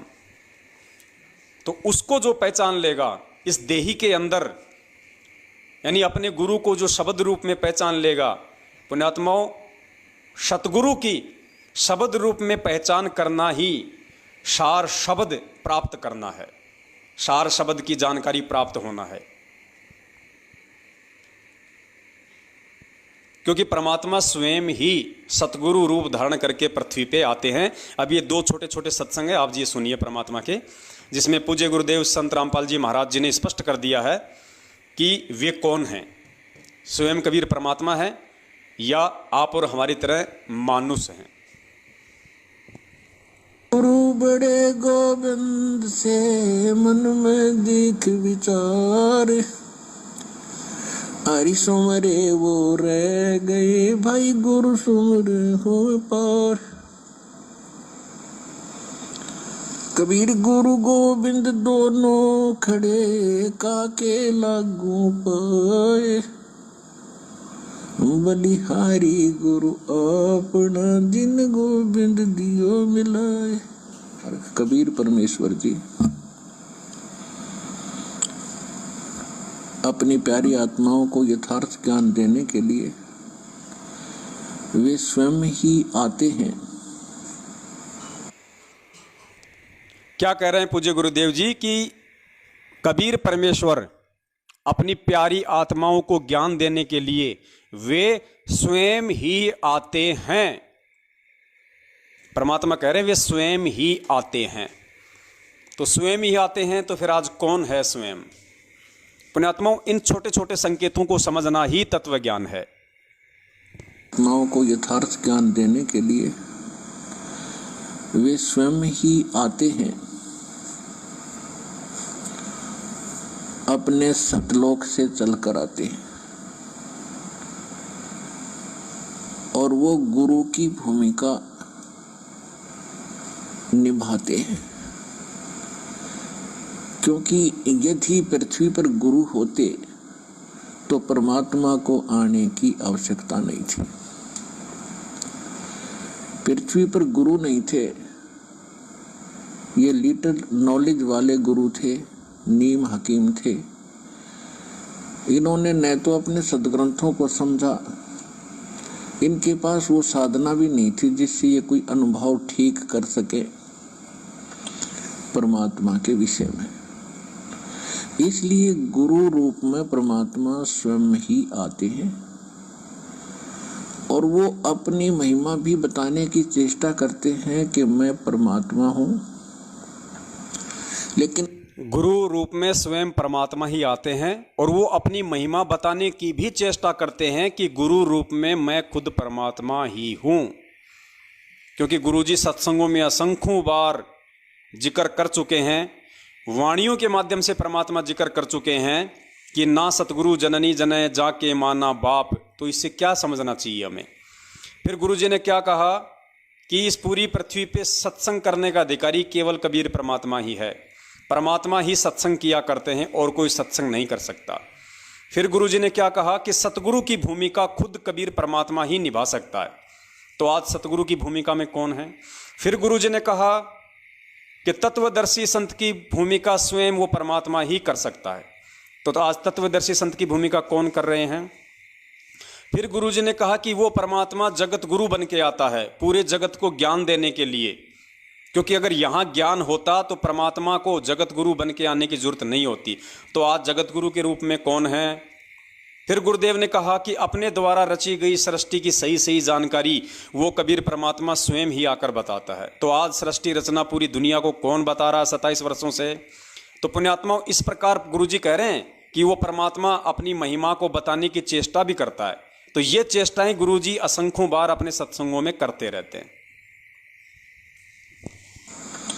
परमात्मा के विषय में। इसलिए गुरु रूप में परमात्मा स्वयं ही आते हैं और वो अपनी महिमा भी बताने की चेष्टा करते हैं कि मैं परमात्मा हूं, लेकिन वो हमारे गले नहीं उतरती, क्योंकि हमने जो ज्ञान सुना होता है वो अज्ञान होता है। हम परमात्मा को निराकार मान बैठे होते हैं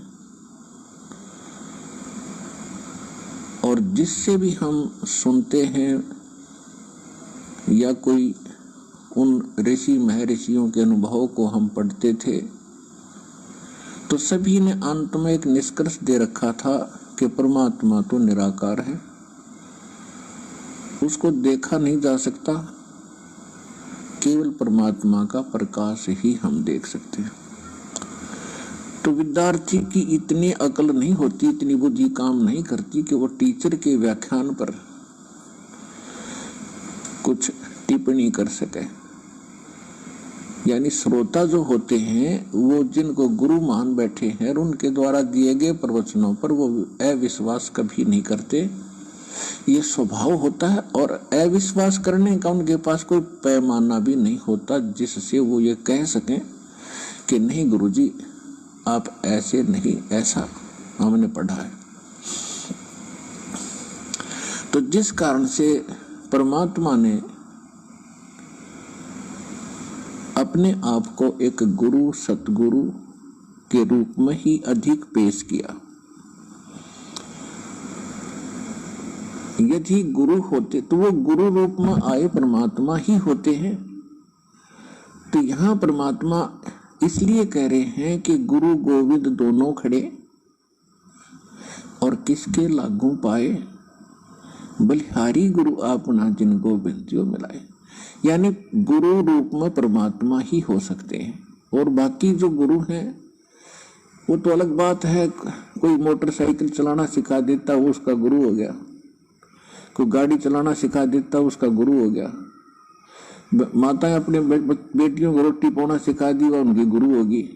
तो ये गुरु अलग हैं और अध्यात्म जो गुरु है रियल में हमारा वो गुरु है। तो कहने का भाव ये है कि जो गुरु हैं वो आज तक ना वेदों को समझ सके, ना गीता को समझ सके, हमारे जो धर्म गुरु थे, और न ही पवित्र इन पुराणों को समझ सके। तो इस कारण से परमात्मा स्वयं आते हैं और वो ही गुरु होते हैं। और जो गुरु है ही नहीं, नाम बेशक गुरु का उन्होंने रखा हुआ और हमने बेशक उनको गुरु मान रखा, वो गुरु नहीं थे। तो यहाँ परम पूज्य सतगुरु देव जी ने स्पष्ट कर दिया है कि इस पृथ्वी पे यदि कोई गुरु है, कोई सतगुरु है जो वेदों अनुसार ज्ञान दे रहा है, क्रिया करवा रहा है, सतलोक प्राप्ति का मार्ग बता रहा है, तो स्वयं वो कबीर परमात्मा ही होता है। गुरु रूप में अन्य कोई नहीं होता। परमात्मा स्वयं ही गुरु बन के आता है, अन्य कोई ये ज्ञान नहीं दे सकता। तो ये स्वयं सिद्ध है कि आज इस सकल पृथ्वी के ऊपर यदि कोई सतगुरु या गुरु कहलाने का अधिकारी है, यदि कोई है वास्तव में, तो परम पूज्य सतगुरु रामपाल जी महाराज जी हैं।